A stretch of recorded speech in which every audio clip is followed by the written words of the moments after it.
Hello, hello. Welcome to the Today-ish show. I am your host, James Lee, and I'm here with... Hello, hello, everybody. Dani Love here. Happy Wednesday. Happy Wednesday. We got a great show for everybody today. Thank you for being here. Thank you to the Patreon members for making the show happen. What are we getting into today? What is the ish? Murder. We're going to be talking about murder today. We're going to be talking about two people in particular. Andrew Wilson, who was murdered. Right away. Too many murders. We're going to get taken down. No, come on. There's murder podcasts. That's true. Okay, let's calm it. Who mopped the floor with Andrew Wilson. And then we're also going to be discussing what really happened with Hayden Panettiere. Well, you're saying she got murdered, basically. I think it's highly likely that somebody wanted her silenced. And we're going to get into all of that. You are going to have, I would just go out on a limb and guess a more normie take.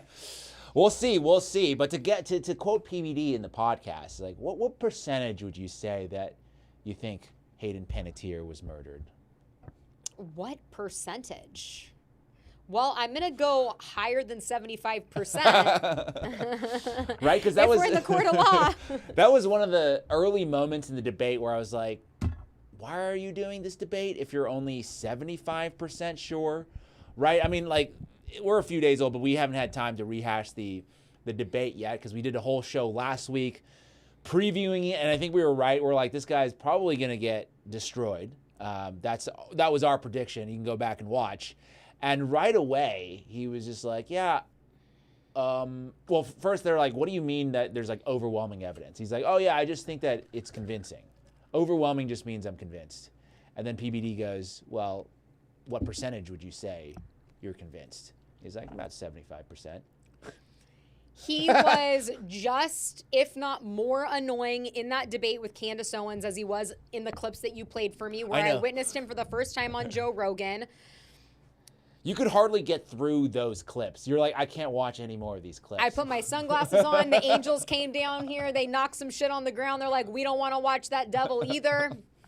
And now I've, pulled more information on him after the debate. Yeah. And him and his wife are like the new-aged Maury. What does that mean? Or Jerry Springer. Like they're... You should see some of these clips. Like, the way that they act is just so trash, and it's unbelievable that these are, like, the new heads of TPUSA. Look at this. This is literally like Jerry Springer to me. Well, this is the Whatever podcast, so it's like... That they're on all the time. Yeah. Watch this clip. How about you don't physically attack my husband? How about you don't come over around the table and shove his chair thinking you can get away with that shit? I can't believe it's been like over a year and you still have... I get it because we haven't met personally, but you did berate me already. Hang on, let's just pretend your husband came across. No, I get it. I get what you mean. And did the same exact thing to her. You motherfucker. I say. If you're going to talk shit to me... No, not right now. I'm not talking about right now. I'm saying if you're going to talk shit, I'm saying and the other time, if you're going to talk shit, if you're going to mock me and ridicule me, then expect me to be a self-advocate. You shake harder, crazy lady! Not so much fun now. Somebody can defend me. No, it's not so much fun when she has to confront somebody who can defend themselves. In a lot of cultures, it would be very embarrassing to have your wife in a lot of cultures, it would be embarrassing to get your face punched in. I don't know what they're fighting about. What are they talking about? I don't know, and it doesn't matter. The point is that this Christian ethicist who goes on... Is that what she is? That's what he is. Oh. He said it on the show. I'm a Christian ethicist. I'm a Christian ethicist, which I had to look up the other day, and it's someone who, preaches and teaches the values of Christianity. Go, this is the guy? Oh my God, right? It's like equivalent to a priest that rapes little kids, honestly. Like, there are a lot of those people out there. Right, and he falls into that category. The point is that him and his wife are, they put themselves on this pedestal, and then they're engaging in this type of foolery, this type of trash, and that's just what they are, in my opinion. They're clout-chasing garbage. I don't disagree. Although there's something, I don't know, that was... these women yelling at each other. It's nice to see a strong woman, you know what I'm saying? Look, you don't have to look too far. I'm sitting right here. Yeah. But you don't see me, arguing hoes. Why would I do that? It's insane. But a lot of people, I mean, I'm not a big fan of that podcast because they don't, there's no like substance to that podcast. It's just like them bringing on like 18 to 21-year-olds and they just argue about like their body count and how it's good or bad or women's liberation or whatever. Anyway, so I think that's where he comes from, and I guess he just felt compelled. I think a lot of people do agree that he's just clout chasing. Like I don't know exactly why Candace agreed to do this debate because it's a little bit beneath her, probably. Though she earned $300,000, I guess, but I don't think she needs $300,000. Well, I think it did several things, actually. Okay. I think that's an interesting thing that you just brought up. Yes, she collected that coin. Do not pass go. Do not, go to jail, whatever it is. But she showcased to the world that these people that are saying that she's just a dreamer going on vibes and intuition and trying to discredit her investigation really are people that are not well versed in the case. And we saw that when he couldn't even name one of the 7 charges. That was poor debate prep, I would have to say. Because it doesn't really prove that she's right or he's right, but it just proves that he wasn't taking even the time to like do the diligence to at least know the facts of the case beforehand. And I think the reason why you would go in underprepared is because you were underestimating your opponent. And I love when Candace said on one of her recent lives following the debate, it's clear that Andrew Wilson was trained by TPUSA how to debate, and I was trained by Charlie Kirk. It was an abomination. And I think another thing that was very clear from that debate was that Andrew Wilson was sent in by TPUSA with specific talking points. A lot of people believe that they were trying to get a gotcha moment to get her wrapped up in another lawsuit or disprove the exploding mic theory or Penguich receipt or whatever it may be. And she was very level-headed, and she just let him bury himself time and time again. He made himself look really stupid. Well, the first thing they did, if that was what they were trying to do, it immediately backfired because the first thing, this was within the opening statement. Yes. He said that he got some text from Charlie Kirk saying that his life was being threatened by the left, and he contradicted what Eric Kirk said immediately after the murder. If you don't want to play that clip of the two side by side, element E3 there. And basically, that was from the get-go. It was like Fed slop right away. Here we go. With this, okay, great. Remind them that they are there for one person's security only, because I'm somewhat worried the left is trying to kill me. That was a message sent September 9th. But he was not messaging people the day before saying, I'm going to be murdered. They're coming after me. Someone's going to kill me. He didn't say that. And I have his cell phone. Charlie responded with this. So where do you think, so like that has to be a text that was fed to him by TPUSA, right? Somebody in there, because he went to their headquarters, right? He said to do debate prep or whatever. So I'm sure that's where he got the text from, was somebody in there maybe made it up or maybe it's real and maybe Erica is lying. I don't know. Or maybe they're both lying. Somebody's lying. What irritates me more than anything is how sloppy their story is. Like, if you're going to allegedly be complicit in the murder of Charlie Kirk, get your story straight. It's happening over and over again. It happened with Brian Harpole and Frank Turek when it came to the CPR in the back of the SUV. Right? Brian Harpole said, we didn't give CPR. Then Frank Turek in an earlier clip said, oh, and we were pumping his chest. And then Brian Harpole had to come out and say, well, we did it the last 10 seconds in the car, right? They keep having to like match up where they are. They did it here. And they actually did it. This is new.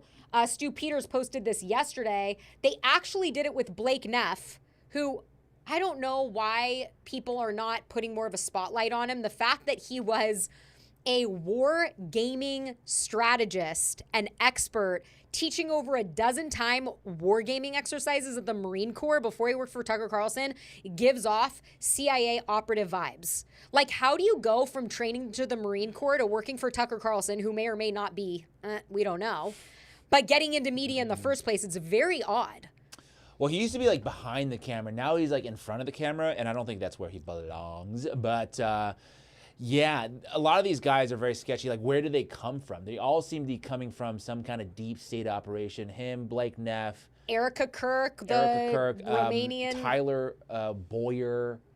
What was the other guy? Terrell Farnsworth. They just seem to be coming from like the swamp, and they're filling. I mean, that's maybe it was always like this. Maybe this was like TPUSA, because remember when Charlie first was assassinated, there were people coming out and saying, you know, lower level TPUSA staffers were saying that there's Mossad agents in there. You know, we were asked about Israel and all this stuff, our opinions. So maybe it was always like that and we just didn't know about it. And now it's like becoming very clear what that organization is. Well, it's becoming clear what that organization is. And remember, the organization was about creating a younger generation of people. Look at this new image that Erica Kirk posted of TPUSA. They're all like over 40 years old. They're old. Look at, there's Erica in the middle. It's like, oh, this is our new TPUSA team. Like, yikes. Yeah. But anyways, I want to play another clip of Blake Neff and Frank Turek contradicting themselves. Yeah. The reason I bring up Blake Neff working for the Marine Corps, specifically as a wargaming expert, is because he doesn't know where he was the night before Charlie Kirk was assassinated and now the morning of September 10th, which is really weird. So watch this. On Wednesday morning and headed for Utah Valley University. And we were peppering Charlie with questions on the way because he was constantly trying to learn better ways to answer questions, to serve students. And it wasn't just me. Blake Neff came. As many of you know Blake, if you watch Charlie's show, Blake is on occasionally. Charlie calls Blake the most intelligent person he's ever met. He said, Blake is my number one weapon. And so Blake is, in fact, when I was talking to Blake, Charlie said, hey, ask Blake to tell you all the Roman emperors. So I said, Blake, go. And he just blow right through them all. I'm like, whoa. He just knows history. He knows politics. He knows so much about a lot. And so Blake has been a mentor to Charlie as well and would help him deal with some of the hardest issues and the hardest questions. Now, on our way to that university, we had a stop to make because Charlie's cousin wanted Charlie to speak to an entrepreneur group, that he was a part of. They were all folks that had restaurants. And he went in there and gave a speech. And it was like he owned a restaurant himself. He just knew what to say. He knew how to be an entrepreneur. Just think back, you were there. So well, okay. How many security would you have had? Charlie, the amount of security Charlie would have, I mean, you would have Dan, you would have Brian Harpole, and among other things, yeah, I just don't remember. I couldn't tell you off the top of my head the exact number. Yeah, well, hey, he didn't have Brian Harpole with him because Brian was already at UVU. So wait, hold on. Isn't that what you said in Utah? At the Savory Fund interview with Andrew Smith before he went to UVU. And prior, I wasn't at that event. I was in the other SUV. So where were you in between time? When you got off the plane, where did you go? I was in the other SUV. Did you go straight to UVU? We had two SUVs. I was in the one Charlie wasn't in, and I was somewhere. I actually have no idea where they parked it. What do you mean you don't know where you were? I'd never been to Utah before. So you got off the plane with Charlie, you jumped in the other SUV. Where did you go? We went somewhere. Wait, okay, so recap that real quick, because I'm a bit confused at the contradiction. Okay. So Frank Turek is saying they got off the plane in UVU and they were peppering him with questions on the way to the entrepreneur meeting. And he's saying Blake Neff was peppering And he says Charlie. Blake Neff was there. He was his number one weapon. Yeah. And then this guy in the next spaces is like, well, where were you you know, and he names the exact name of that entrepreneur group. And Blake Neff says, oh, I wasn't there. I was in the other SUV. So he was not with Charlie. So Frank Turek is saying he was peppering Charlie with questions. And then Blake Neff says, Frank Turek says he's peppering Charlie with questions. And then Blake Neff says, I was in the other SUV. I don't know where I was. This is just another situation like the Erica Kirk, Andrew Wilson one, where it's like, get your story straight. Or the Frank Turek, Brian Harpole CPR situation. Yep. And people might say, oh, that's nothing. They wouldn't remember, you know, where they were. But did you ever listen to that podcast, Serial? I did not. What? Oh, my God. It was so good. Did you guys in the chat? Anyways, it was like it was like the first big podcast, like Serial, I guess you could say, ever, right? It was like a thing. It was like a murder mystery thing, or... It was to go on theme with our episode. It was about murder. Yeah. And what she learned from this is she said, what you learn is that if it's just a regular Tuesday in April and somebody's going to ask you something 5 years later, you're not going to really remember what you were wearing. But if something like major happened on a certain day, like Charlie Kirk being assassinated, you and I weren't friends with him, but you remember probably where you were when you found out the news. Well, I was on the phone with you, wasn't I? Yeah. I was talking to you. Yeah, we got on the phone pretty quickly, but I remember exactly who told me first. And if it was somebody that, you know, if it was something personal to you, right? Like, I don't know, whatever. You would remember what you're wearing. You would remember these details. So it's very odd that Blake Neff can't remember anything. Yeah, he also couldn't remember where he was that night, right? He was saying I was night at the before. hotel. Well, the night of. Oh, and the night of? Yeah, because people were asking. This is in reference to like the bald man driving around the the Noble car. family that gave the ring camera footage to the FBI said there was a bald man driving. So people were asking him in these spaces, where were you? And he's like, well, I was at the hotel, but then I also stepped out for a moment to try to get food. And they said, where did you get food? And he said, I don't really remember Dairy where I got Queen. food or something. So I think there's a lot of contradictions for sure with TPUSA. Now, the question I think a lot of other people, like other side, I'm trying to bring together, you know, obviously we have a lot of criticisms of Andrew Wilson, but then how do you think Candace did in terms of, you know, backing up her position? Because she said 0% chance that it was Tyler Robinson. Well, and I think that she made it very clear that she thinks that Tyler Robinson had something to do with the plot, but that he wasn't the one on the roof doing those army crawls with the supposed antique Mauser rifle in his pant leg, and that he's not the one that shot and killed Charlie Kirk. And I think that what we learned yesterday and what we have learned since last September is that she has a lot of evidence that she is not releasing right away. She is dripping this information on us. She's holding on to it so people can say, you're a liar, you're stupid, you don't know what you're talking about, you're dividing the right. Right? She's going to be the reason that the right doesn't win the midterms. It's not going to be her. It's going to be Donald Obviously, Trump. It's not. Yeah. I'm saying these are the narratives that people are coming up with, trying to discredit her, and then she comes up with new pictures, new information, the Dairy Queen photo, the Penguich receipt. And then yesterday, we're going to be showing this to everybody, but new footage of after the SD cards were removed from the camera. So I think she made it very clear. Do I think Tyler was the one that shot Charlie? No, I don't. But I do think that he probably was involved. And I think that's a fair assessment of what we know about the case. Yeah. So she does. So like that's what the other side is saying, that she didn't really provide any evidence that's new. She kind of just sat back and basically allowed Andrew to contradict himself in a ton of different ways. Like I don't think that was her intent to use that debate to like come out with new evidence. It was more to say that I know more about this case than you. And also, I think the biggest thing, and I might have already said this, I think that she allowed Andrew Wilson to reveal himself as a TPUSA shill. It was very obvious by the end of this. The way that he flipped on Erica Kirk, he had been tweeting she's too retarded to have been complicit. Yeah, what do you think about that particular debate tactic of just saying all women are retarded? Just doubling down in that situation as a woman, you know? Well, what do you think? We just saw a clip of his wife. If I was married to her, I'd also think all women are retarded. to be honest. She seems pretty retarded to me.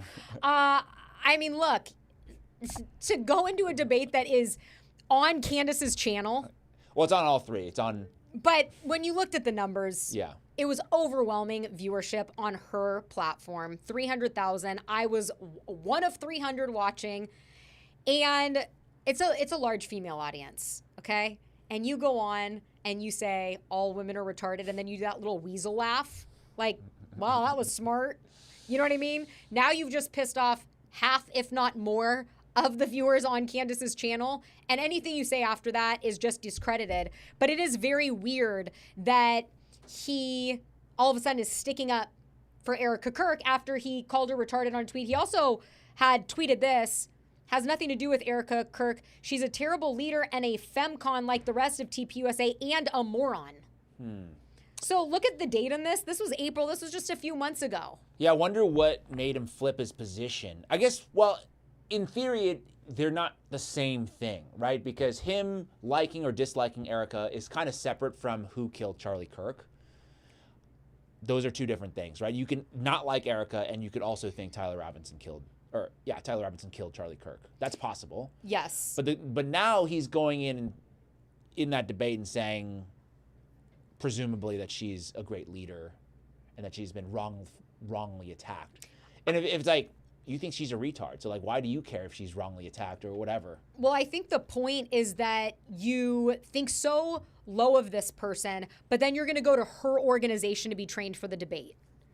I think that's where the contradiction is, and why it seems that they probably fronted the $300,000 to send him in to Candace's home to do this debate. I think that's also why, and we showed this last week, the fine print of the GoFundMe that he was raising, how it showed that if the debate did not take place, the $300,000 was going to go to Erica and Charlie's kids, which means it would go to Erica, which after thinking about it, I'm like, yeah, because they probably gave him the money to begin with. So they're like, if you can't do this, we want to be repaid. Yes, it says give, send, go, but this should be like give, send, return. To retard. Yeah, so... Okay, so then he comes out. So there's a couple moments too where I was just like, it was in that moment where he couldn't name off the 7 charges. Yeah. And then he accused Candace of lying on the debate. That she cheated. Yeah, he was like, did somebody feed you that? You know. And then PVD checked the phone and there was nothing. Yeah, it was very interesting. And now he's coming out. I don't know if you saw this clip, but he's coming out and saying, or alleging that the live stream had been edited.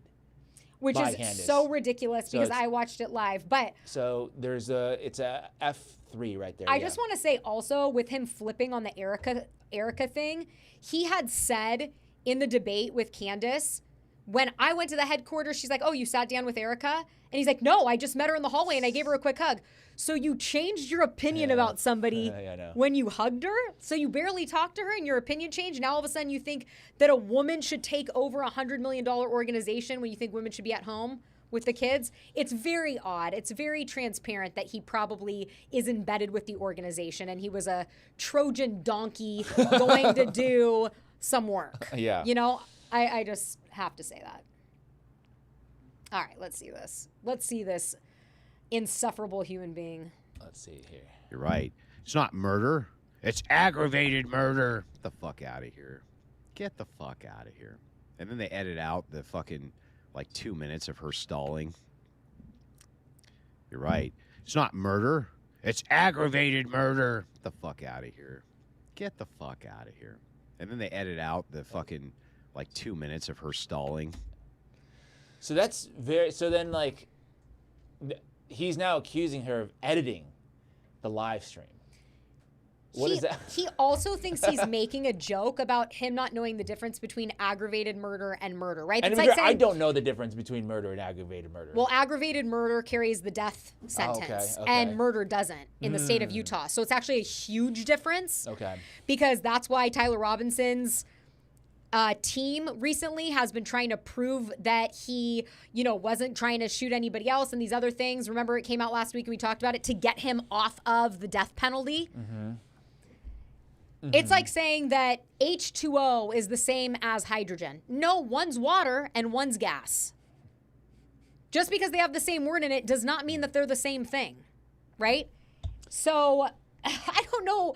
I think the people that watch his show must just be low IQ guppies. I don't know why he thinks this is so funny. I think he's just like calling himself out again. Yeah, I don't really understand. So then, okay, there are a couple of new pieces of evidence that you said have come out, because I'm trying to still see, because at the one point I still have this kind of hang up of like, what is the defense doing? Is the defense, if there's so much doubt, because I think at this point there seems to be a lot of doubt about the official story. It's been changing a bunch of times. Will the defense use this? Because I feel like, wouldn't this be somewhat convincing, at least to the jury, right? Because the whole point is to convince the jury to say there's not more than beyond reasonable doubt that this man committed a murder. So all we've seen so far is a preliminary hearing, and in a preliminary hearing, the only thing the defense can do is respond to what the prosecution brings forth. Okay, so they can't bring their own defense and say, we should get this dismissed because of X, Y, and Z evidence. The prosecution is just trying to prove we have enough here to go to trial, and the defense is only allowed to depose the people they bring forward. And so the defense at that point can't bring up, hey, look, there's a receipt of him in Penguin dining 3 hours away. It seems unlikely this timeline works. No. Really? No. It's 1101 Utah law, I believe. So that's the thing, is that people just, like Andrew Wilson, don't know the case well enough, and they're like, well, why this? Why that? It's like, that's what's going to happen in the trial, right? Hopefully. But I've brought this up before, and I think that the defense did do a good job re-questioning the officer on the roof, for example, and bringing up the fact that his camera died, bringing up the fact that Tyler Robinson went and talked to a representative at the TPUSA tent the morning of the assassination. There were things that the defense brought up in questioning the prosecution's witnesses, like the Noble family footage saying there was a bald man in the car, bringing up information we had never heard of before, except for in that preliminary trial. So the big stuff I think that we're going to see in the trial that I'm looking for is like, where's that freedom shirt? That is going to be crucial. Did they really strip all of the evidence from this case that was on Charlie's body? The necklace, the microphone, the wireless mic, and the t-shirt? And the whole quad and the SUV, right? Those are all things that have now been changed since the murder. Speaking of which, okay, so you were talking about the officer on the roof. Yes. Which reminds me of a new video that came out. Somebody went to the rooftop, because do you remember them talking about how they saw footprints or something like that on the rooftop? Yes. Right? They're saying he's clearly, you could see his footprints here. He's in a prone position. There's like indentations or something on the roof. Yes. And then there's this video that came out with Ian Wendt, and he sort of showed this on his show yesterday. And he was like, I'm not so sure that the rooftop would leave a potential indentation. So let's take a look here. How is it that this information is just getting out? All right, so we're on the roof of the Losi Center building. Hope you all appreciate the lengths we've gone to try and get to the facts and the truth in this Charlie Kirk investigation. The person doing this is risking a little bit. Just gives you an idea how big those rocks are on that first level. So this is where the screwdriver was found, apparently later on, after they removed it out of the bush. This goes on to the second level. He was more to the left of this, but we'll get there in a minute. So this gravel here is apparently very tightly compact, doesn't leave footprints.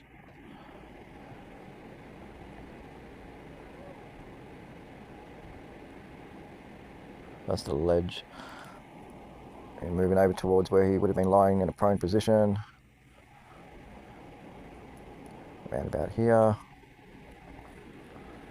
You can see the courtyard straight down there. Everybody on that Hall of Flags rooftop walkway would have seen him.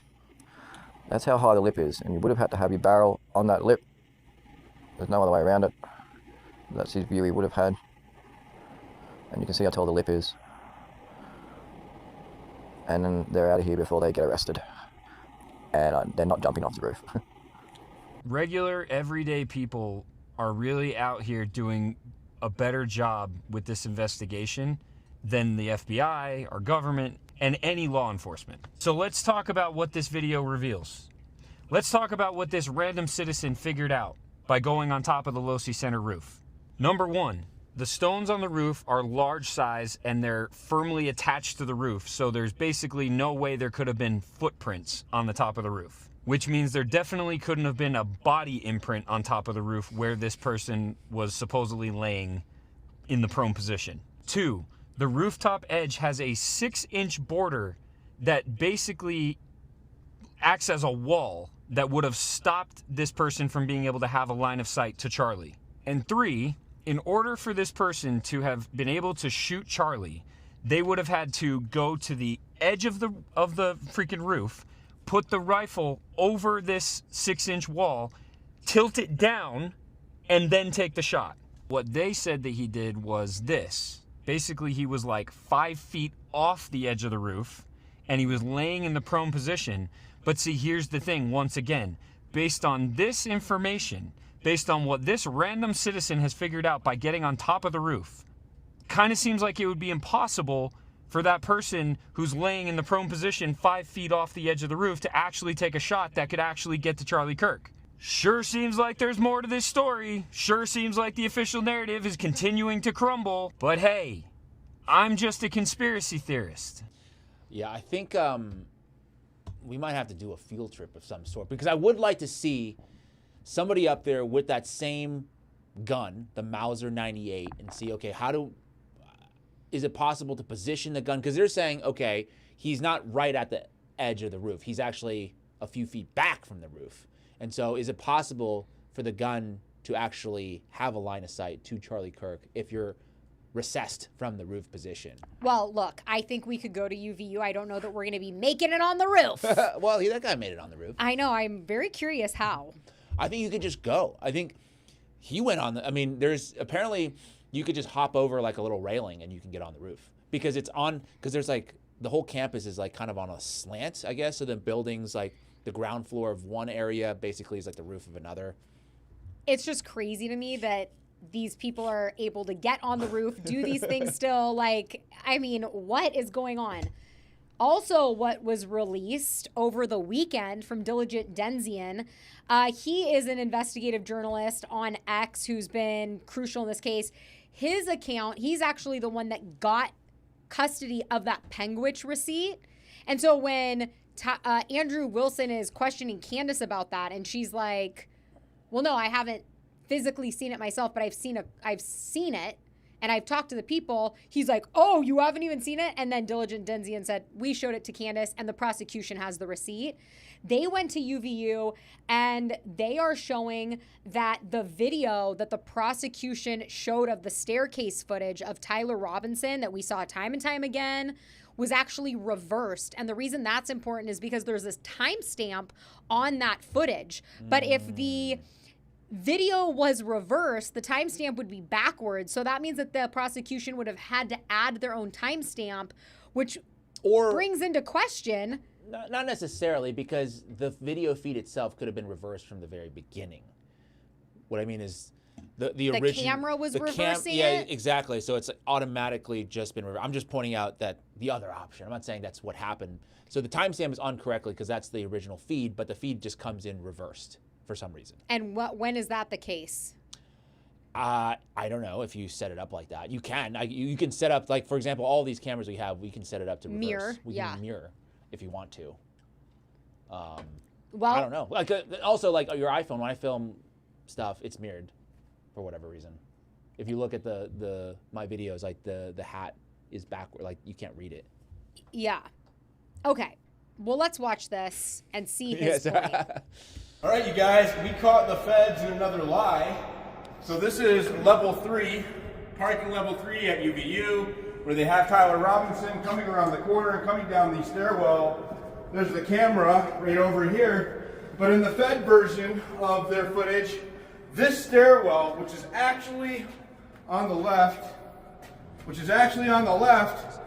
on their version, it's on the right. So they have completely reversed this image. And not only have they reversed the image, they have also doctored the timestamps, because if you reverse the image, the timestamps would be reversed as well. So something ain't adding up here. Here's level 2, proving that the stairwell is actually on the left. Yeah, what would be interesting, at least for me to see, is whether or not all the images are reversed, right? Let's say they just set up the video feeds that way in the campus and everything is just mirrored. Mm-hmm. Is it consistent that way, or some of them mirrored, not mirrored? But what's the theory behind, okay, if they mirror it, does that make a difference in terms of his movement around campus, or is there like an implication? Let's say that they're trying to hide something. Like, is the mirror thing impacting the story at all? What was interesting, I believe it was Blake Neff came out and tweeted and said, "You idiot, it was the other staircase in the parking garage." And then Diligent Denzian had to go film the whole parking garage, and it's the only staircase. So they're making mistake after mistake. It might have been somebody else from TPUSA, but I'm hot on Blake Neff right now, and I just want to keep my thumb on him. But I think the big thing would be the timestamps. What do you mean? I mean, if you reverse the image, then you would need to like re-put in the timestamps. No, but what I'm saying is the feed itself is originally just mirrored. I understand, but you're saying why would they reverse it? And I'm saying maybe they would reverse it so they had to put in the timestamps to suit their timeline. I don't follow necessarily. I guess you could just delete the timestamps and put them in the way you wanted. You wouldn't have to reverse the footage. Well, what I'm asking is, does the reverse footage have any, does it change the story at all? Like, is there a motive for them to reverse the footage? Or does it just prove that the footage is reversed? Well, I think what people are taking away from this is that if they did reverse the footage and add the timestamp, it brings into question if the timestamp that's added to the video is the correct time. That's fair. So then people are saying that the timestamps could have been doctored. Yes. Which like the Epstein footage when they cut out a minute. It's possible that they, I mean, in this one they cut out some time as well, didn't they? We did a show on that a while ago, right? You were saying there's one missing minute. He's standing at the stairwell near the parking garage, and there's like a minute of footage missing. So you're like, I don't know what happened in this minute. Did somebody come up to him? Did he receive instructions or whatever? Well, one of the things was there was a car that you can't see the license plate. It cuts, and then the car is too far away. So you wonder, did somebody get out of that car? Did somebody hand Tyler or something? Like, you don't know, right? Yeah. But apparently in the full trial, we will see the footage of the stairwell in its entirety. I had people respond to me about that video saying that the prosecution wanted it clipped for like a more concise whatever. I don't know. It was a very long hearing, so I don't know. 1 minute would make a big difference. And yeah, so I'm just, so that's what I'm thinking. I'm always trying to like poke some holes in this and say, well, does it matter that it's reverse? I do think that maybe it's possible that the image just comes in reverse into the video feed. That's quite possible. Yeah, and you could be totally right about that. 100%. But it would be unlikely, though, if one of them was opposite, but the other one was the right way around. Like, it should all be sort of installed in the same way. So it's either all reversed or not reversed.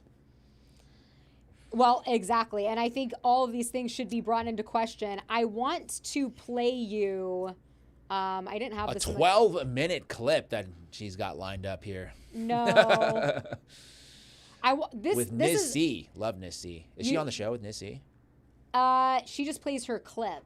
Oh. I didn't know who she was, but she brings up an amazing point, and I want to play this here, and then we will get to the never before seen footage, because I think it's important to hear this first. What's the never before seen footage?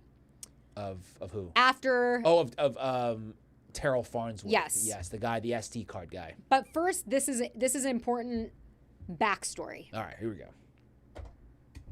In the footage that Terrell has selectively shared with Candace, you cannot see the ground. So either that day at UVU, they had changed things up and they had zoomed in the camera so that you couldn't see the area around Charlie, or Terrell had zoomed in after the fact and he was showing a cropped version of the footage to Candace. Oh wait, I need to show before. Before what? Shot. We shared with Candace, we can't see the ground where Charlie had been sitting. You're probably thinking, okay, so what? Well, I'll tell you what. Actually, I'll show you what.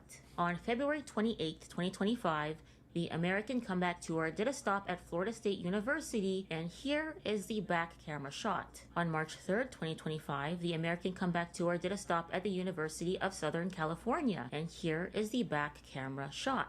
Here's San Francisco, here's San Diego, Long Beach, Boise, Idaho, Washington State. Do you notice a pattern? The camera is a wide-angle camera and was always used as such. However, in the footage that Terrell has selectively shared with Candace, you cannot see the ground. So either that day at UVU, they had changed things up and they had zoomed in the camera so that you couldn't see the area around Charlie. Got you. Or Terrell had zoomed in after the fact and he was showing a cropped version of the footage to Candace.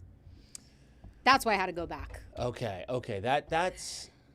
I mean, it's obvious that TPUSA has done a ton of things to hide information, obfuscating things, and that may be one of those things. And then you have to then wonder. It's always the thing. It's like, if you're just transparent all the way through, people would have far fewer questions. But then now if you're doing stuff to make it seem like one way and then people catch you and they're like, well, what else are you lying about, right? If you lie about one thing, then people are like, oh, what else are you lying about? That's the problem right now, is that they've been caught in, like, I don't know, 27 different lies, 33 different lies. Okay. Well, what comes to mind for me, and I didn't hear Candace bring this up in her live yesterday, is that Joseph Scott Morgan, the forensic expert that went on with Baron Coleman on the Julian Dory podcast, said that in addition to wanting that shirt, that necklace, and the 2 microphones to examine to determine whether or not it was a 30-06 shot from the Losey Center that killed Charlie Kirk, he would also need to see the platform and the chair, specifically to calculate if the angle that Charlie was shot was coming from the Losey Center. He said that when you're forensically examining this stuff, even a millimeter difference in height change of where Charlie was seated would change where he was shot and how that bullet affected the neck area, the jugular, the spine, etc. And so since there's really no bullet, because there's only fragmentation of the bullet, remember it shattered into a million pieces, he said he would want that platform and he would want that chair. That chair is also another piece of evidence that, as far as we know, was not admitted into evidence, which is a huge issue. But I have to wonder if they cropped that shot because they don't want anybody to be able to calculate the height of the platform and of the chair, because that would give them forensic evidence that maybe it wasn't a 30-06 shot from 140 yards away at the angle of the Losey Center.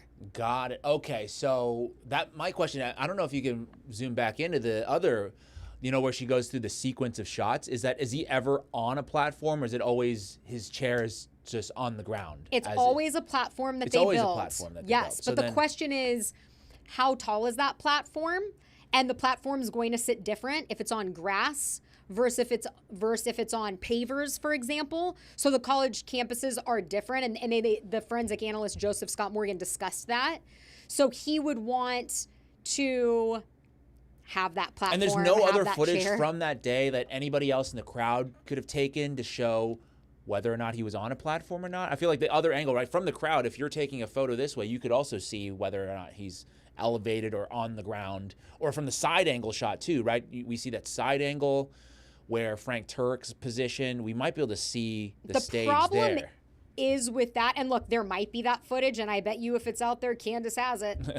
But I think the problem is that they had one of those, he was kind of surrounded by tables. Yeah. And the really important part of this analysis that the forensic expert would do would be measuring where Charlie was sitting, the height of his abdomen to his neck, and it would be the height of the chair. And so if you have a side shot, maybe you'll be able to see the platform, but would you be able to see the chair sitting on the platform, and then where the butt of the chair was, the seat of the chair was, and where, Charlie really sat in the chair? Was he leaning into it?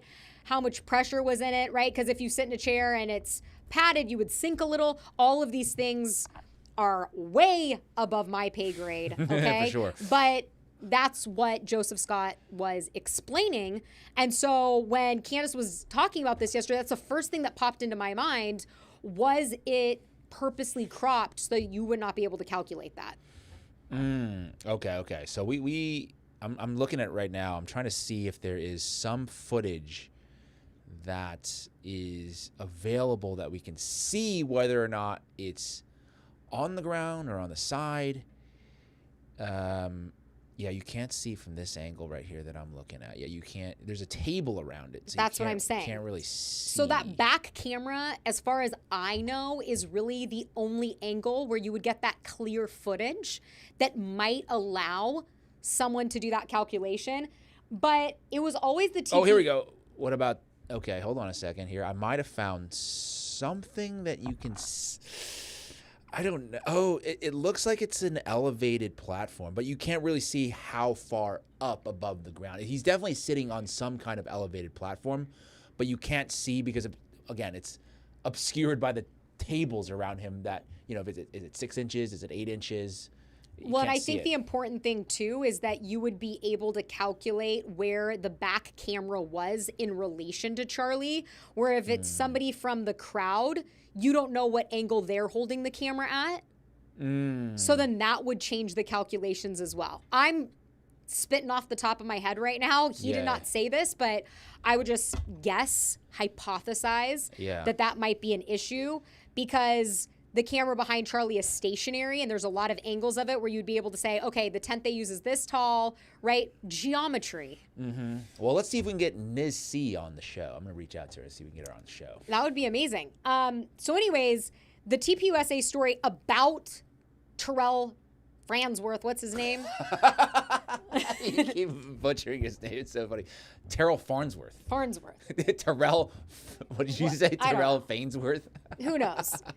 That guy that took the SD cards out of the camera, the story was, Andrew Colvett said he was so shooken up afterwards. Well, he filmed himself. He was the one that did the, oh my God, Charlie was shot. Holy shit. And said as soon as he took out that camera, he went to the other cameras and took it out. So Candace produced this footage of what he did immediately after taking that back camera SD card out, and she finds it to be obviously very suspect. Here it is.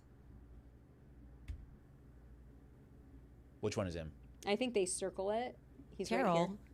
is there. He looks around again, nervously. And he puts the SD card in his pocket and he zips up. He doesn't run to the other cameras and try to grab the SD card. Instead, what he does is he whips out his phone and he begins texting with someone. And that's what he does. He's texting with someone to say what? Interesting. It reminds me of that immediate Mikey McCoy text or phone call. Boom. It's done. That was the first time when I was like, this seems very sus. Before that, you know me. I'm like, I don't think it's different than what I saw until he started behaving very oddly. That's nobody would do that in a live, what is it? Basically a live shooter situation where you don't know if there are more bullets coming. You would not immediately sort of calmly pick up your phone and then walk away while everybody is ducking down. Even that guy Frank Turk acted more normal in the sense that he at least ducked down and then went over to Charlie. Mikey just phone and then out. And Farnsworth, Franny, went over and took Charlie's chair, which was evidence, stomped on it. Why? To get the SD cards out. That's also weird. That's what you're thinking about. The question I have with all these people is, how do you know there's not another shot coming? That's my point. Is that? Oh, that's your point. That was my point with Mikey. It's how did he know that there's not another gunshot that's coming his way because he was so calm. He just picked up his phone and just calmly walked away. How does he know that more shots aren't coming? You don't know. And right, you don't know, and I think unless you know. You don't know unless you know. Right. And they know. Right? We got a super chat. Thank you so much. Best vestibular vortex. Look, I can't even say Farnsworth today, so I don't know what this vortex. sea cells by the seashore is. But thank you so much for the super chat. The Ryan Matta episode was fun. Oh, well, I'm glad to hear that people Me like the too. Ryan Matta episode. I got to reach out to Ryan. Yeah? You guys, are you investing in his El Salvadorian bunker thing? No, I'm not. But I want to talk to him about Bitcoin. Joe Fesh, or what was his name? Oh, Joe Fells. Thank you. The names are all over the place today. I am one of those people where I'm not going to remember your name. I remember you were like the what is it, the Ayatollah Khamenei. You're like, yeah, like I'm not going to remember the names. Even like if I, unless we really see each other over and over again, neighbors or this and that, I might be like, oh, that's Lucky's mom, by the dog's name or something. Yeah. But anyways, thank you so much for the super chat. You're amazing. We really appreciate it. All right. So anything else on the TPUSA situation? There is something else as well. Yeah. But don't you think that camera thing is weird? Well, it is certainly sus. I would have to say that. Why did they only show the cropped in version of that? I mean, they're hiding information unless, because there seems to be everything about this event is like very different than all the other events that exist, Yes. What? I'm losing, my foot's falling asleep. Oh, I was like, what are you doing? Yeah, Danny's over here like clicking her foot. I'm like, what? What oh my gosh. What do you want me to do about it? What's happening? In my Dorothy shirt. Yeah. I want to go home. I want to go home. No, I'm 5'1". So speaking of chairs, like Charlie, this is probably an average chair, but my feet, I'm wearing tennis shoes. They dangle. That's right? Crazy. So it always feels like you're on like a roller coaster or something. Oh my God.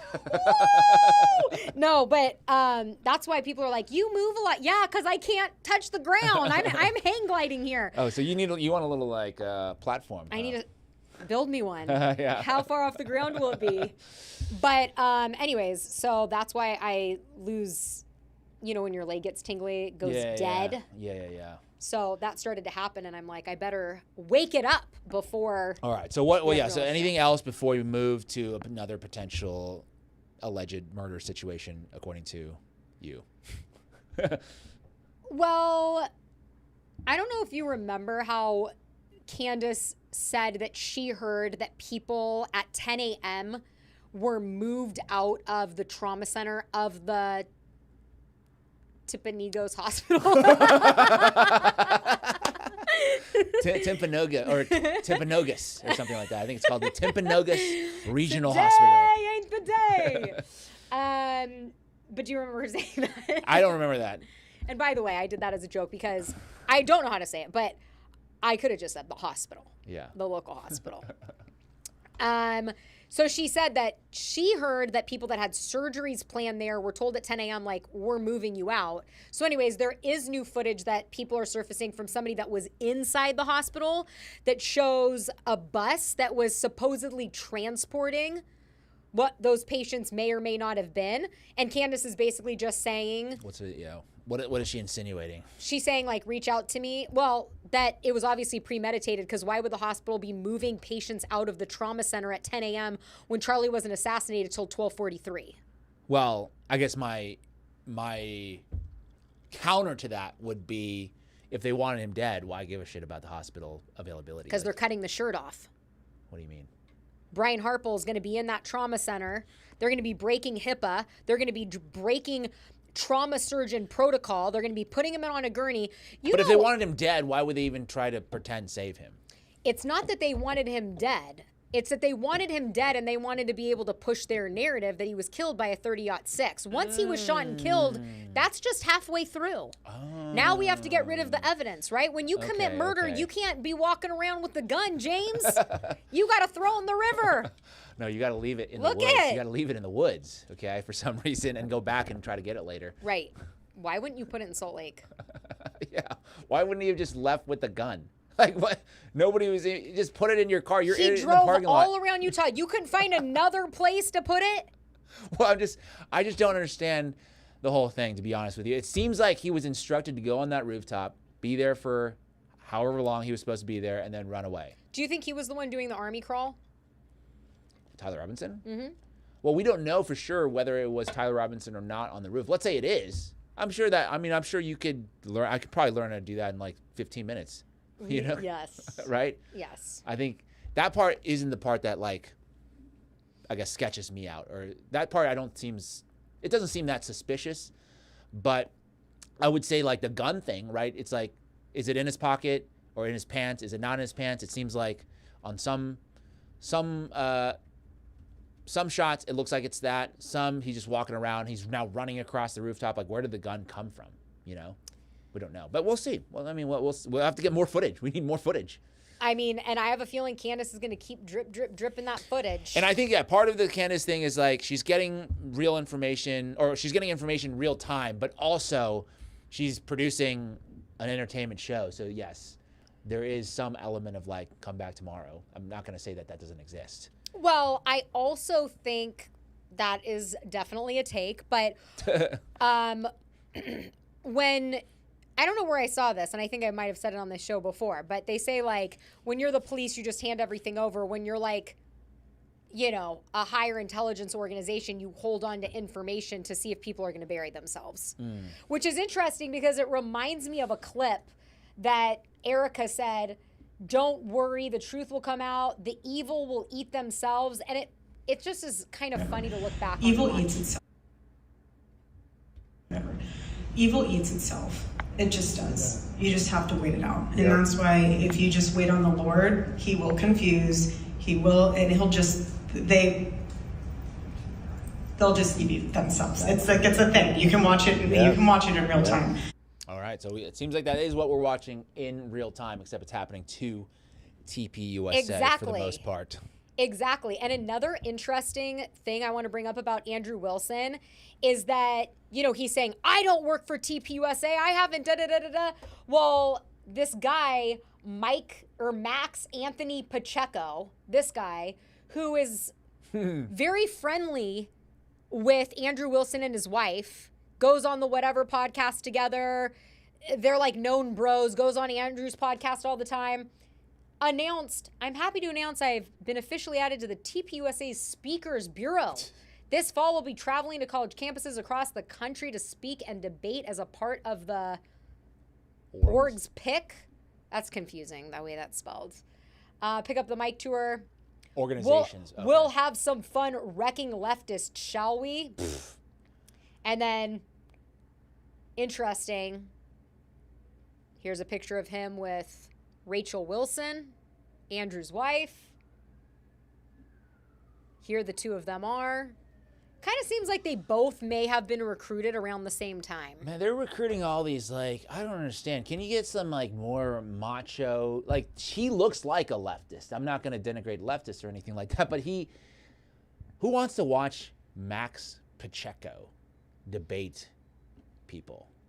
Is that content interesting to anybody? I don't know who he is. I don't know who he is either, but I'm saying, why would people watch that? Is that interesting to people?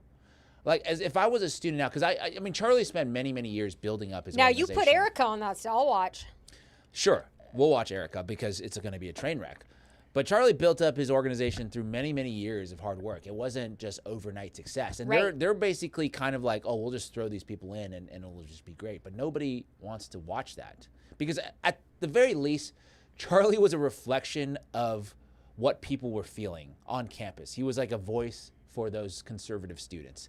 Now, their strategy, it seems like not just TPUSA, but other, more establishment MAGA nowadays, right? It's the Ben Shapiro's, the Mark Levins of the world. It's like they're now saying, you don't have it right. Like, you need to listen to us. Our opinions are the right ones. You are some kind of, you've now been infected with some brain worm that you're going off the wrong direction. Versus, like, Charlie was always reflecting on, what are the people saying?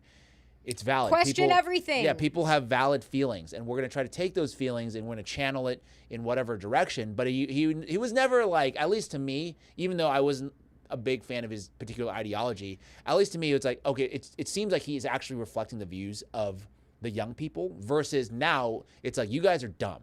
Like, that's basically their thing, is like, you guys are idiots, and we know better than you, you know? You have a warning. What do you mean?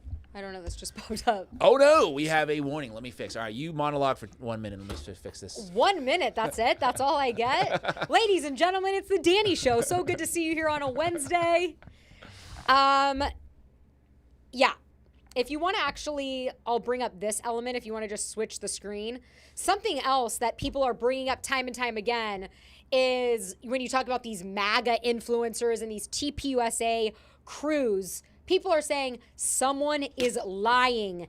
The parents are quoted in the signed charging document on the record. Father stated Robinson implied he was the shooter in person. They talked. And then I love this. It got community noted. In Utah, being, quote, on the record means that the statement is being recorded by a court reporter or by the court's electronic recording system so that a verbatim record of what was said can be saved as a part of the court record. A cop saying someone said something in a report is not. So basically everybody that's saying his parents admitted to this, no, all it's saying is that a cop told the court reporter, his parents told me this. It's not his parents on record saying my son did it. Okay, so let me ask you this question real quick, because this is actually... How's that for a 1 minute monologue? That's not bad. Not bad. Let me ask you this, because the other day, Luigi Mangione confessed to killing the United Healthcare CEO. If the eyebrows don't fit, then you must right? quit. Because you're a long time, you're like, I don't think this is the guy, but he just confessed. So let's say Tyler Robinson pre-trial just goes and confesses and says, yes, I killed Charlie Kirk. What would your reaction be? MK Ultra. So you think Luigi Mangione is being like coerced in some way to make that confession? No, or what I do you just think think is going on I just think there's a lot of weird stuff with that case. I honestly have not looked or followed that case since it was happening, but it was just strange to me. Because to me, it was always very clear that he seemed to have killed him. Like, I was never conspiracy land in terms of like, I don't think it was him. For me, it was more looking at his family history, what prompted him to do this, and like the more like bigger context of healthcare in America. I always thought like, yeah, it seems fairly likely it was him. The only conspiratorial component of that I had a question about at the time is how did he know that the CEO is going to be there? Well, at the time, and he did confess, and he said the reason why I know, in his confession, he did say the reason why I know the CEO is going to be there is I posed as some kind of company, an investment company, asking about when this meeting was. So he basically posed as a hedge fund to say when is this meeting. So he like emailed the people and they got back to him and said, hey, this is when the meeting is going to be.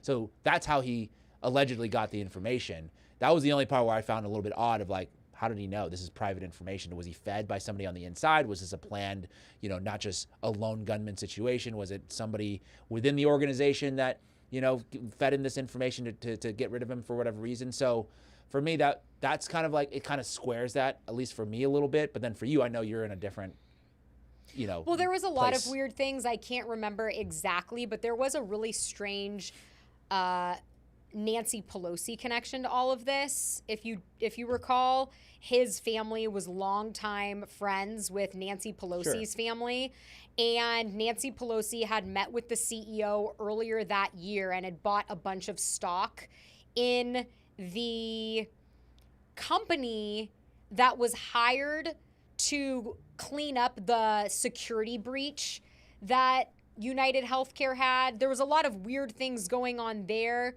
Anyways, then he's arrested at McDonald's by Officer Fry. He engraved the bullets. He's leaving Easter eggs like Monopoly money all around town. And he's this, Mensa kid that's so smart. That's how he can pull all of this off. But then he's carrying the weapon a few days later, and he's dumb enough to pull his mask down at Starbucks to flirt with a barista.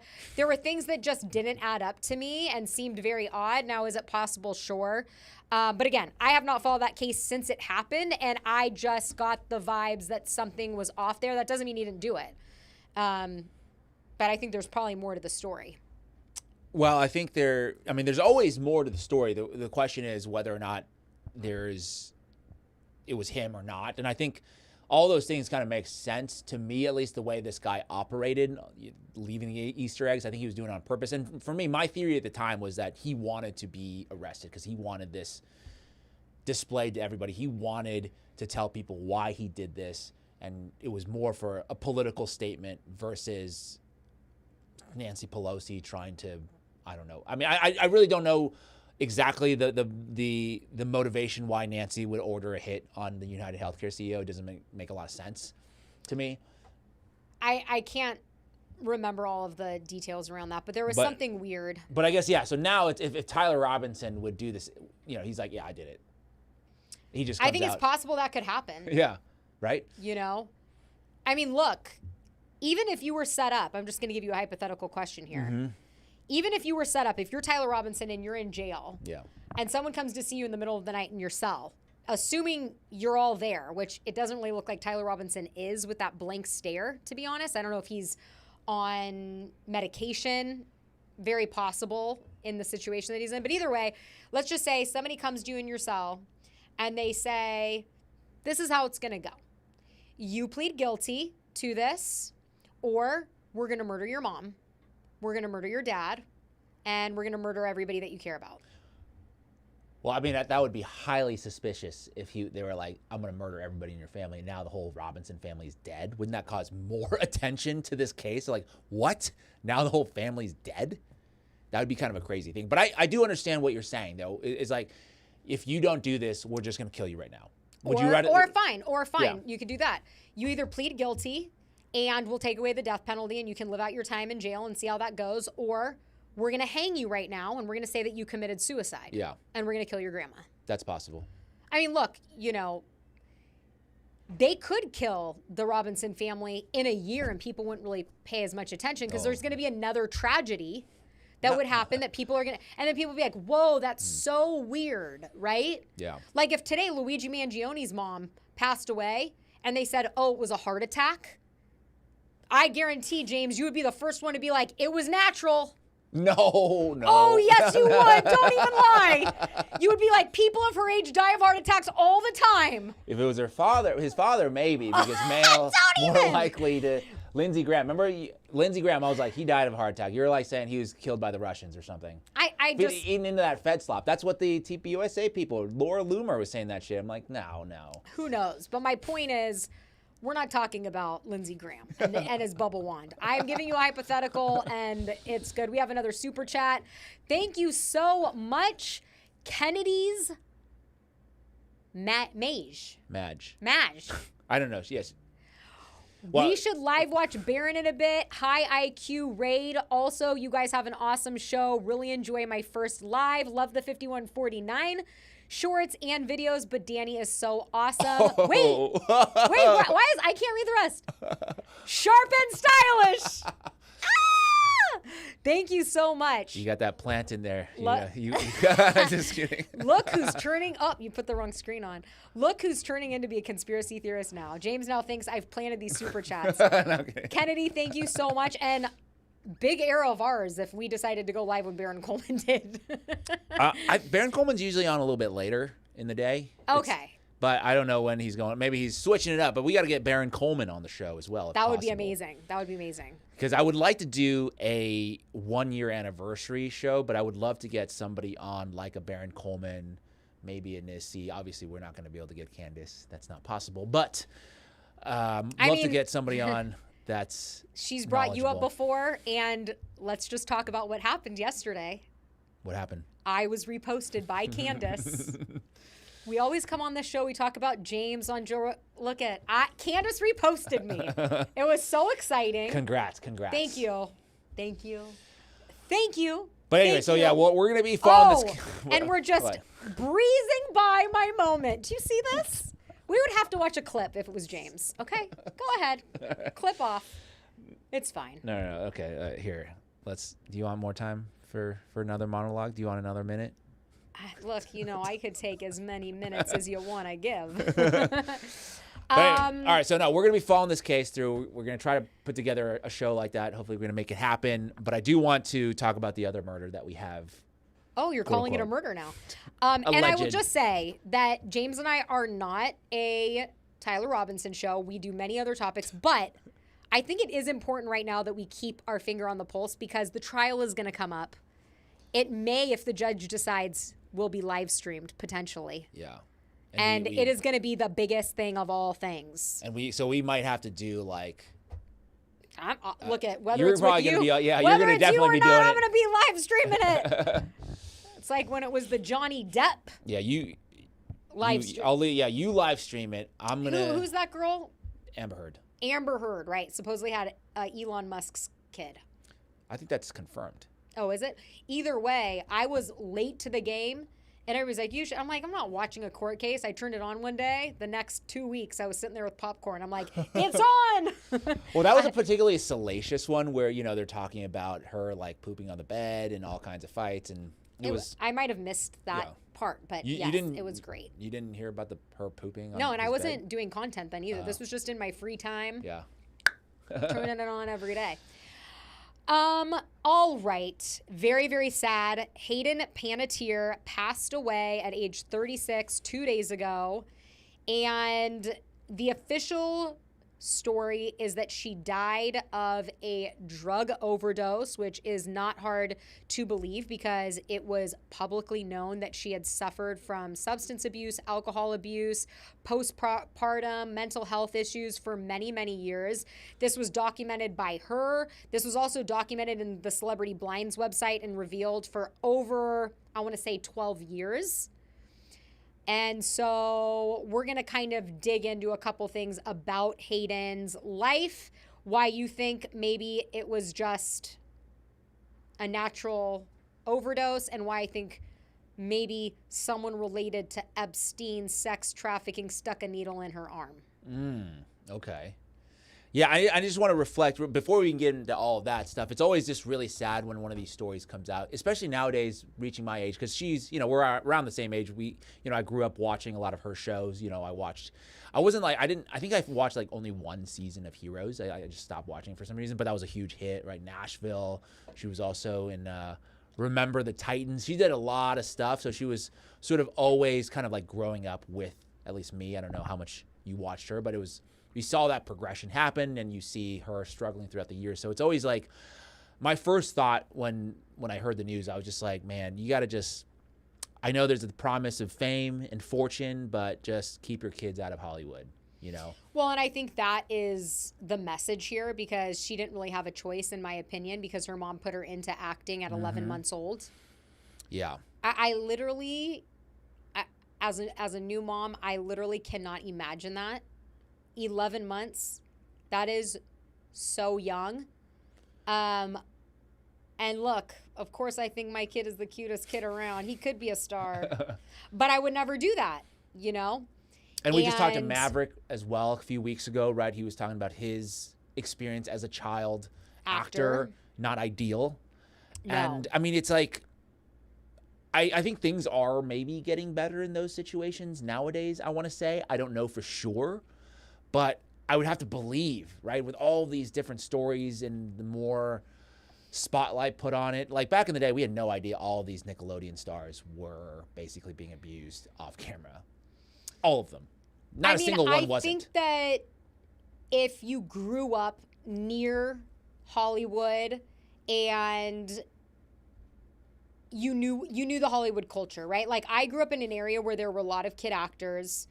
And not necessarily from a kid point of view, but everybody knew about the casting couch. Everybody knew if you were a girl and, you wanted to get into a commercial, you might have to show your titties.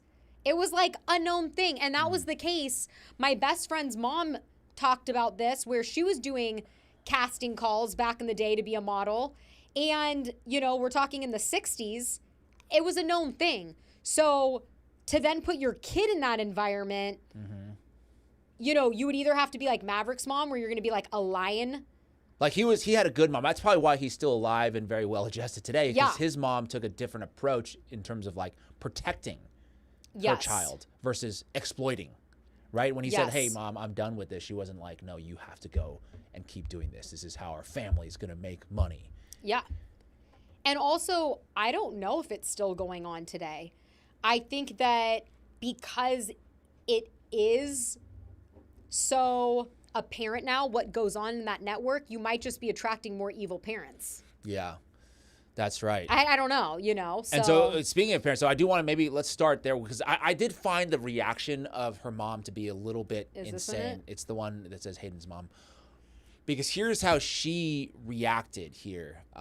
So she is blaming basically her on-again, off-again boyfriend, Brian Hickerson. And I'm not saying he's not culpable in the situation as well, but she's basically laying the blame on him and saying, quote, this person in her life that we have been trying to get rid of for quite some time was with her at her death, and that was Brian Hickerson. And my response to that was, the person's she's been trying to get rid of is you. Like, she is the original abuser that kind of screwed her up in the head, that maybe to the point of like she can't recover. Because I was talking to you a little bit yesterday on our production call. I'm like, man, I want to, this is obviously a tragic situation, but there's like agency. Everybody should have agency. Like if this person's toxic, you should get rid of them. Like you shouldn't keep going back to them. This is not good. And then you were kind of making the point of, well, she was introduced at 11 months old to this and she never really had a choice. And that could permanently damage you, where even if you're aware that this is not good, your body or your mind kind of betrays you and you just go back to something that is toxic. I think a great example of this, a great analogy of this that just popped into my mind would be kids watching certain porn at a young age. Yeah. Right? You watch something and then all of a sudden your brain is wired to think, maybe even if it's, violent, that this is what gets me off. So who knows what she was exposed to, but she ends up in this abusive relationship and she keeps going back to it. And when you read the Celebrity Blinds, when you read her book, and we're going to talk a lot about her book, that just came out in May of this year, where she is naming someone close to her, which seems to be revealed as Diane Jenkins, a former Real Housewives of Beverly Hills, which is interesting because they say all roads lead back to Bravo. Let's not forget Erica Kirk was on an episode of Summer House. Yes. That people were pimping her out. And even if she was 18, she talks about this on the Jay Shetty podcast. She's like, at 18, you're not really fully developed. Your frontal lobe doesn't develop till you're like 25, 26. You trust someone, and we'll play that clip, right? They take you down and sit you next to a naked man. Like, what do you do? And this is the case in the yachting world. What do you mean in the yachting world? Like, well, in the blinds culture. The blinds culture. The celebrity blinds culture. There's a term, yachties. And is that different? Because I'm a big fan of the Below Deck. Is that what happens on there? Or well, the show Bravo, once again, another Bravo probably property. Not on those charters. Yeah. But it is known that these very wealthy individuals either charter or own yachts, and they have these parties, these elaborate parties out in the middle of the sea. Why? Because maritime law, you're trapped, and it's a big rape fest. And some of the women know that, hey, I'm going to go here. It's like the new casting couch.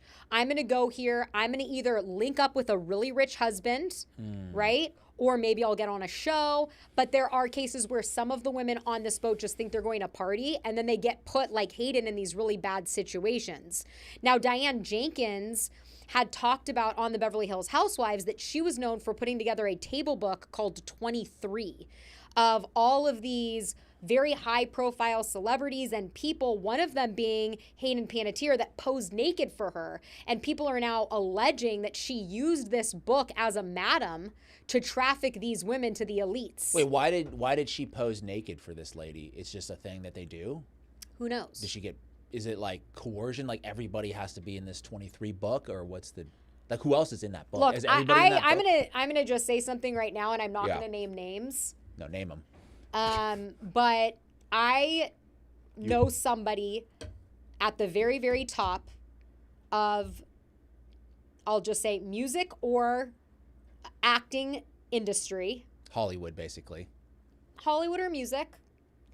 And they had a coffee book made for them by all these different very famous people of their asses. Wait, so they Now, collect people's pictures of people's butts and they compile it in a book and give it as a gift. This book was made as a gift for this individual. So it's like the same as the Jeffrey Epstein book where all the famous people were writing and drawing photos or whatever it is for him to, you know, as his birthday gift. So this might be a thing, right? When you're an elite, getting your hands on things that, and, you know, from my understanding, these individuals did this as like a fun thing for this person. But the Diane Jenkins book, 23, she obviously thought it was safe enough to bring up on Beverly Hills Housewives. Maybe she thought she was safe, but people are saying that the 23 people she had in this book that she said, I think she only sold so many copies. Oh, people buy these? Or gave away so many copies of this to her elite friends. Was that it was really like a catalog.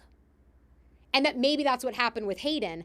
And I guess the cryptic message here is that chapter 23 in Hayden's book is about the person she knew that put her in the position on the yacht. Probably not a coincidence. Probably not. What I would say there. I did not know that there was this going on. That the 23 book. And then I feel like a lot of times, did she recently talk about this book, or is this like years ago in an interview? She talked about this book on Beverly Hills Housewives. Now, ladies and gentlemen, I didn't need to look this up. I could be a Bravo historian. Yeah. People might lower my IQ for that. That's fine. But I've watched, in terms of Beverly Hills, Orange County sucks. I refuse to watch Orange County, just for the record. But Beverly Hills, I've watched every season. I briefly remember her. She was a one-season housewife. Oh, she was only one season? Yeah, she was very rich. She was from South Africa. Dude, the South Africans are the ones always I problems. said that. I was saying that the other day. Not to discriminate against all South Africans, but a lot of sketchy stuff coming out of South Africa, I would have to say. I agree with you, and I was bringing up that point yesterday in my garage to somebody close to me. Anyways, do you want to bring up more of her before life, or do you want me to get into her book? Well, let's talk about the book, since we're on the book. Okay. So let me find the book. Here it is. Hayden's book. Okay. The book came out in May of 2026. This is me, right? And I love this tweet because it says, if only actress Hayden Panettiere had written a book detailing how she was pimped by her close friend and sexually abused by a powerful Hollywood actor at a young age. Oh, wait, she did. That's what this book was about. Mm-hmm. And I just find it very interesting because there's a lot of other instances where people try to either write a book or produce a documentary about what goes on in Hollywood with these young kids, and either right after or right before the book or the documentary is greenlit, they end up dead. I'm going to get into that in a second, but this is our friend Eric Mutzos' post about Hayden on Jay Shetty talking about that specific chapter 23 in her book. About, or she was starting to speak out on some very powerful people, types of people that Trump should have arrested. Right about a moment in your career where a friend of yours takes you onto a boat, you're led to a room which has an older man in it, and then basically told to perform sexual acts, and Oh yeah, perspective completely shifted, and I realized that I was in danger. But by the time I'd realized I was in danger, I was quite literally out to sea, and it was that moment shook me and was shocking, and I was quite literally walked down, and I had been having a great time. There was no hints of anything like that happening, so it took me. I was shocked. It took me by surprise, and it was led by somebody that I had grown to trust and see as a protector and somebody who had my back. And to be walked down, down the stairs, and it was as like a surprise, presented as though it was like a surprise, and it was this very small room, and she physically put me in the bed next to this undressed man who was very famous, and had his hands like this, like this was just an average day for him. This is something that happens all the time. And I waited for her to leave, and I mean, that lion in me, that fire in me, that my hair stood on end, and I became ferocious. I was like, this is not happening. But I had nowhere to hide, and I bolted, and I hid wherever I could think of to hide on a boat. There was no jumping off and swimming away, and there was nobody who was going to, I realized that there was nobody who was going to be empathetic to my situation that this was.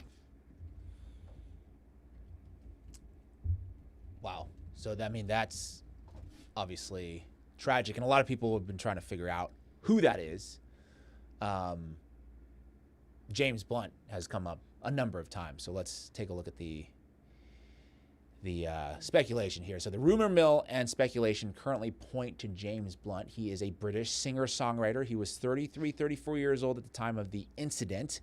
His fame was at the peak of its time. I remember talking to you about that yesterday. You're like, who's James Blunt? I'm like, he was pretty big back in the days. Multiple photos show him in close settings with Hayden. Some of these photos show him with her on the yacht. Multiple parties and overlapping social circles place him and Hayden with proximity. He was known to be active in the yacht scene on the French Riviera, and he was rumored to have made moves on Hayden back in 2009. There's them in a photo And together. guess who this is? Is that Diane? Jenkins. Diane Jenkins. Wow. So, is that Justin Long right there as well? Yeah. Wow. What's going on with that? So I haven't seen him in a while. Is he still in Hollywood? Maybe he left the scene. Because he used to be in a ton of movies. Yeah, I don't know. I have no idea. You know who he is, right? Yeah. Yeah, I recognize him. It's not like I had a crush on him or anything. I'm just saying. You don't have to have a crush on no, him I'm to just know who he is. For me, yeah. Right. That's. So I have a funny story. Not that I should be bringing up a funny story right now. Yeah. But my mom had us all over for dinner last night. My brother, me, whatever. And she goes, oh, what are you going to talk about on the show tomorrow? And I said, oh, we're going to talk about, Hayden. And I tell her this whole theory because she also watches Beverly Hills Housewives. And she's like, I don't remember who she was. I bring her up. And then I go, yeah, supposedly it's this guy, James Blunt. And my mom's like, who's that again? Like, we knew the name, right? So I just Google it and I bring up pictures and I show her. And I kind of want to Google the pictures to show. And my mom looks at it and she goes, ooh, he looks like a pedophile. She's like, look at the eyes. And it's just kind of funny because maybe he did or he didn't do it. But I feel like if you preface a story and then you say that and then you Google image someone, all of a sudden you look at their eyes a little different. You're like, he definitely was the guy, Well, do you remember the thing that Maverick was telling us about them telegraphing? It's like he gave the law of duality. Do you remember he was talking about that? And he was saying that they tell you this stuff. It's like, well, I asked him, like, why do you do the symbols and everything like that? And like, well, they tell you because then once you're told, then you're technically in the know. So they don't have any responsibility. And there was did you see his James Blunt's more recent video that came out? You should see this video before this. I'm going to. This is what came up on the Google page that I showed my mom, if you want to clip to this. And my mom was like, oh yeah, look at those eyes. Definitely a creep. Right.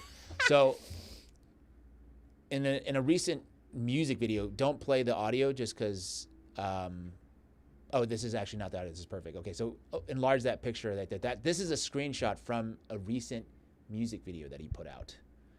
And so he's kind of like telegraphing something going on a yacht. When did this music video come out? You might want to go grok that. I don't know the answers. Let's see. Not that we endorse the use of grok in all situations. Just want to put out that disclaimer right now. Release August 14th. The day of the debate? Interesting. Right? But 2 days before the death of Hayden. Wow. What?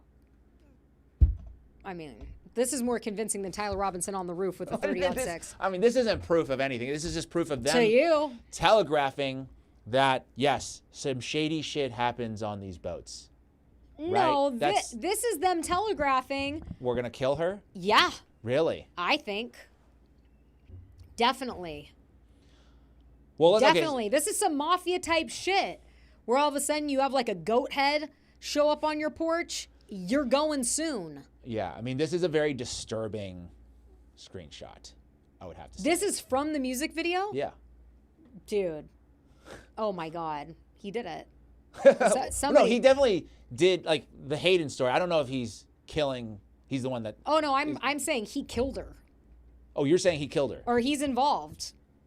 And I do think it is so easy to murder somebody who openly has said that they have substance and narcotics abuse problems, because you go in there, you stick in a needle, you overdose them, no one's going to ask a question. Well, so she was allegedly with, not even alleged, I think that's been confirmed at this point, with Dickerson, Dickerson, I don't know. She was with her on-again, off-again boyfriend and his brother. They're the ones that called 911. Yeah. So what's your theory there of that connection of, like, were they paid to do this, or, like, what's going on there? I have no idea. I have no idea what the situation was. Yeah. It's like you're asking me to make an assessment of Charlie Kirk being shot when I don't have the platform, the chair, the shirt, or the microphones, or the necklace. Like, I have no idea. Well, let's pull up the TMZ article. Let's dig into it. Click on the one that says... Yes, let's dig into it with TMZ. Where is this? Yeah. TMZ, who's in the Epstein files, is basically state media. TMZ owned by Rupert Murdoch. Fair point. But let's go ahead. This has got to be truth. Well, I'm just saying. Definitely. Then you can pick it apart. It says, BF Bryan was there when she died, emotional when she was declared dead. Hayden's boyfriend, Brian Hickerson, and his brother were at the scene when the actress was found dead Sunday, according to the police. And they were inside the South Carolina apartment complex when she went into cardiac arrest. Zach, who is Brian's brother, was very emotional while emergency medical services professionals were working on Hayden. As for Brian, the report, as cited by NBC, says he didn't become visibly emotional until she was declared dead at the scene. And he showed the cops a bag of medication Hayden was taking at the time of her death. So maybe something was in the bag. TMZ broke the story. That's concerning right there. No, we don't want that.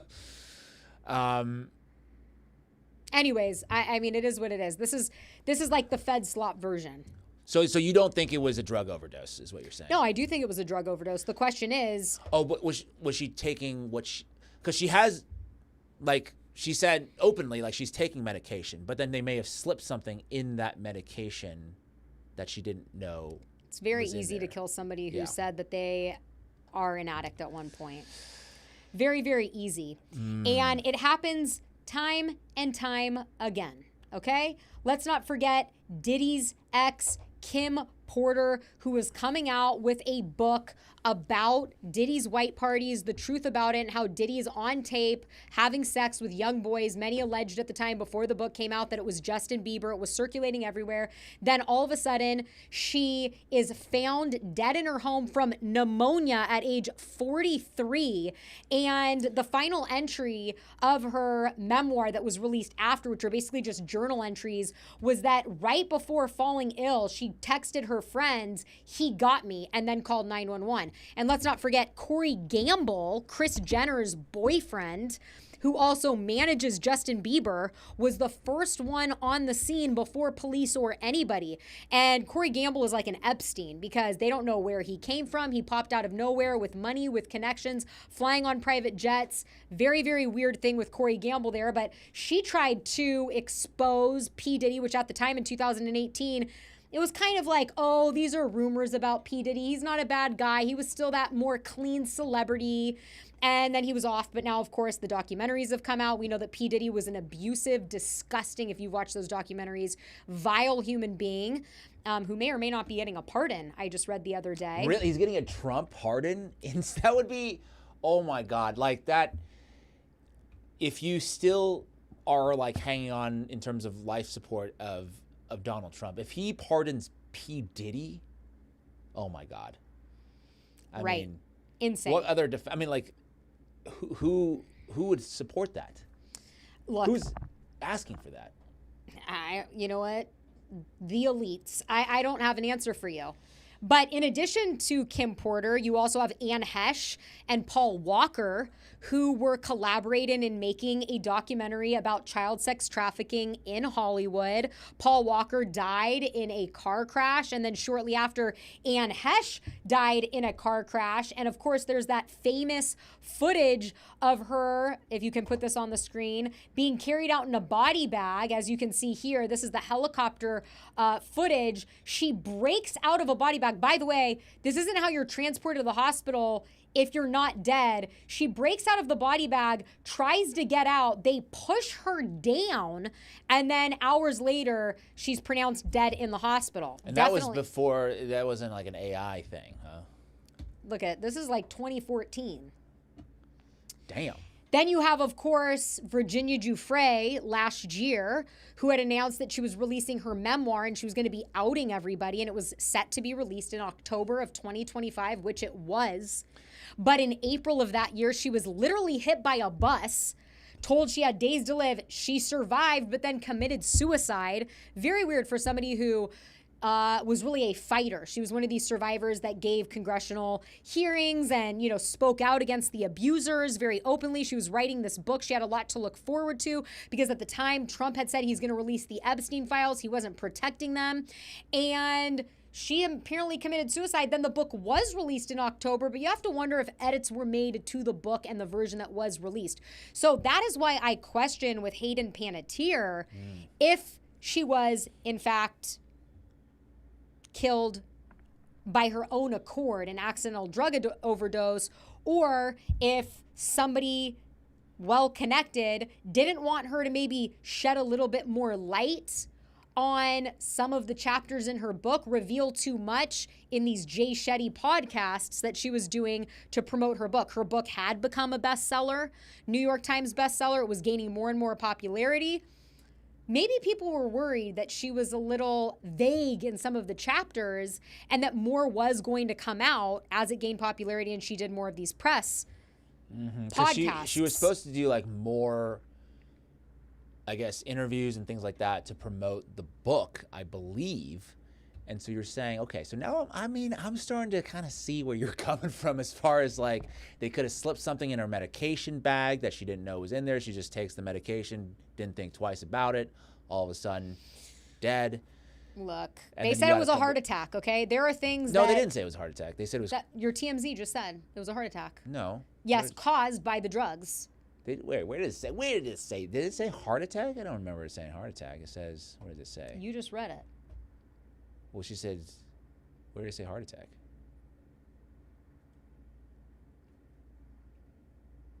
Cardiac arrest. I mean, technically everybody dies of cardiac arrest. You said You said where's heart attack? Well, the cardiac arrest is not a heart attack. Heart What attack is cardiac arrest just means that your heart stopped.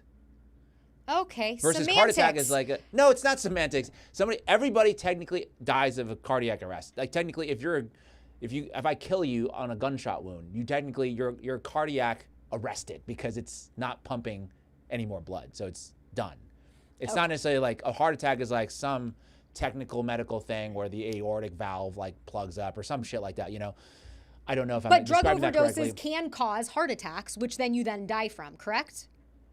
They would maybe cause cardiac arrest, but it's different than a heart attack that's like on natural heart, like your heart is having problems and you know there's like a clot in there. My point is that there are many different things, not just a medication like you're talking about, that she could have been slipped.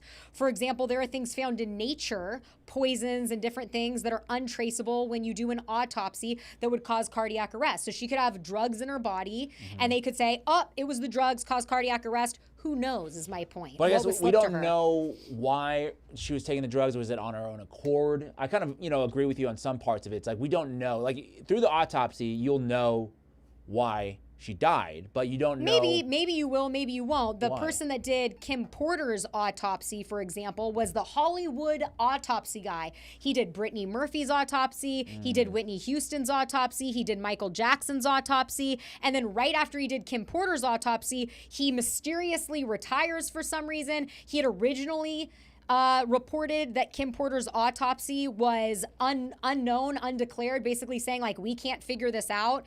And then months later said it was pneumonia. So to think that the people doing the autopsies are not also threatened or bought and paid for is insane. Yeah. No, I'm not saying that it's not like if possible. you're able to kill somebody, you're able to buy off the autopsy person. Yeah. Okay. I think I'm sort of halfway there on this one. I think it's quite possible that she now may have been taken out. At first I was like, because like people who struggle through all this stuff growing up, all these experiences, the trauma that she's had, they're not in a great mental state. There have been a lot of footage now. People are analyzing or microanalyzing all of the recent footage that she's had. She kind of looks like dead in the eyes. There's a little bit of like something is going on with her. So it's very plausible that she, basically relapsed and overdosed or whatever. But to your point, it's also possible that there's some nefarious activity going on. And I always say, like, yeah, killing people, that seems messy to do if she was just going to do it herself. So I don't know which one it is. And maybe she was going to come out with more stuff. I don't know. I mean, the thing is, like, we pretty much already know everything, though. That's the thing about like these disclosures. Like we pretty much know. You so do? It's like we know. Like we know. I'm just saying, I don't. I definitely don't know. I don't know shit. I didn't know about James Blunt. Well, people. I mean, it's on the internet now, and she's dead, and so like that didn't help anything. My point is that I guarantee you we know the tip of the iceberg. You think we know things? We don't know shit.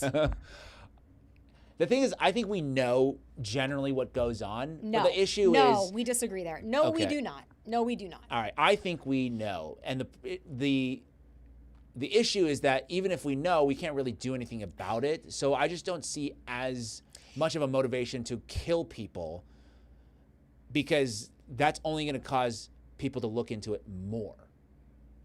That's my point, is that... You're silencing them. The idea that the government that has lied to us profusely over the inception of our country, time and time again, is all of a sudden going to be truthful and give us the Epstein files in its entirety and, tell us what's really going on. We know that's bullshit. Nobody's been arrested. We know people that are pretty guilty in these Epstein files, Bill Clinton being one of them. He's on record with victims saying that he specifically liked girls young, and we know these people were already minors. So to me, that basically tells you these people were probably 10, 11, 12 years old. We're not arresting them. They're all in the same club. They're getting rid of people because they want them silenced before more people are revealed, like James Blunt, or before she can corroborate the story. Now, all of these online conspiracy theorists are coming out and they're claiming it's Diana Jenkins. They're claiming that it's this person. They're claiming that it's that person, but she's dead. Like Bill Gates said about Jeffrey Epstein, he's dead now. So what are you going to do? There's no way now that she can say, yes, that was the guy that raped me. There's no way that Virginia Giuffre can prove what she wrote in her book is in fact true, because she's no longer around.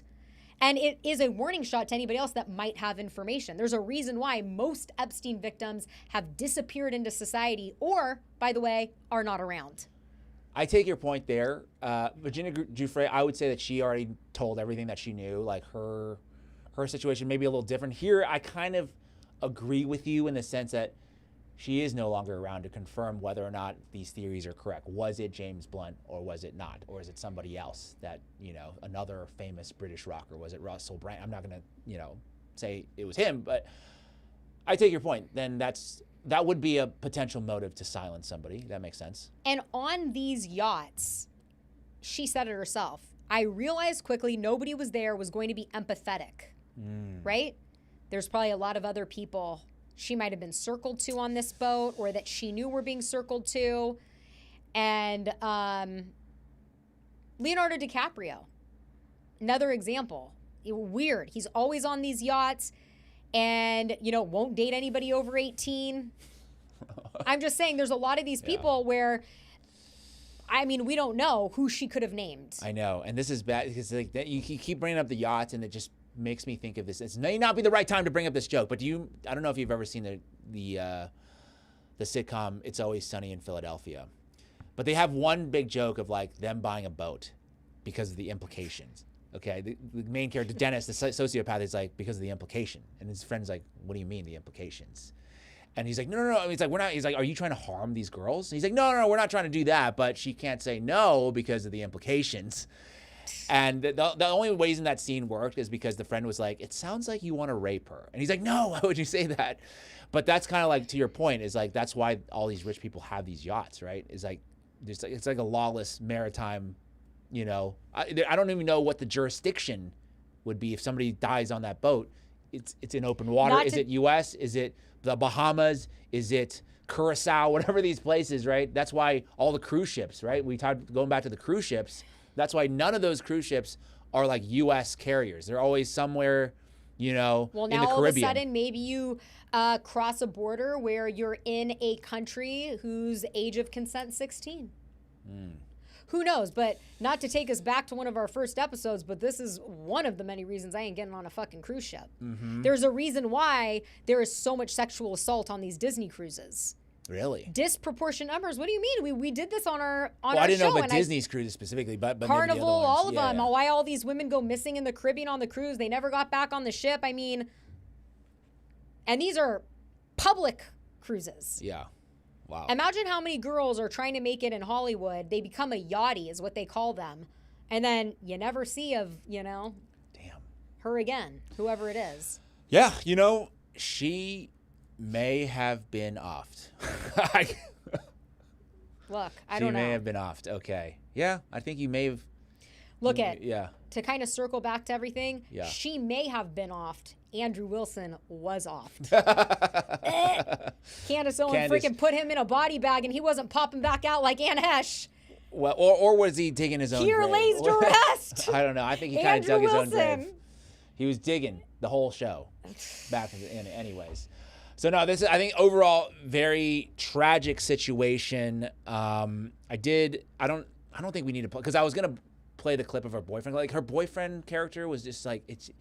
Have you seen a clip of him? Maybe we should play it, but he just seems like super jacked up. I mean, yeah, he's. If you want to play it, we can. I don't know, just to give. Yeah, this is like. It just seems like there's something off about this guy. Well, they're all addicts. Like, look. So, what did you think? Hayden's book's incredible. Despite some of the, kind of rehashing some of the things that happened between you guys, you still thought it was good? No, I think it's great. I think everyone should read it. I mean, the domestic violence stuff that I think is like 272, page 272, my chapter. Everybody should read it. Yeah. How was it for you reading that? Yeah. I mean, it was, who wants to read something about themselves like that, right? But, you got to be vulnerable. And, I did it. So. All right, you can pause it right there. Yeah, but this guy is something going on there. Look, like he seems to be like kind of sociopath. He's not really. He's like, I did it. I fucking sociopathic. Did it. Right? I don't want to use an Andrew Wilson word, but. Wait, are you saying that's not a? What are you saying? That's a pseudo-intellectual word right there, being a sociopath? No, I was saying he seems retarded. Oh. No, sociopath. But I didn't want to use that word. No, but I just think that he's not really showing any emotion. He's like, yeah, I fucking did it, He seems very low IQ.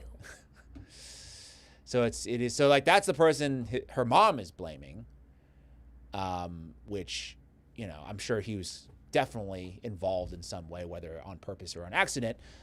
But I think a lot of it has to fall back on the parent to expose your child, to push her in that situation, to not, I'm sure Hayden's like, can I just not do this anymore? And the mom's like, no, you got to do it. It's the same with that other chick who's still alive, the other Disney chick that was. Amanda Bynes live streamed this on TikTok with her and Hayden. Well, there's a community note on this, by the way. I don't know. That says what? It's not true? It's not real.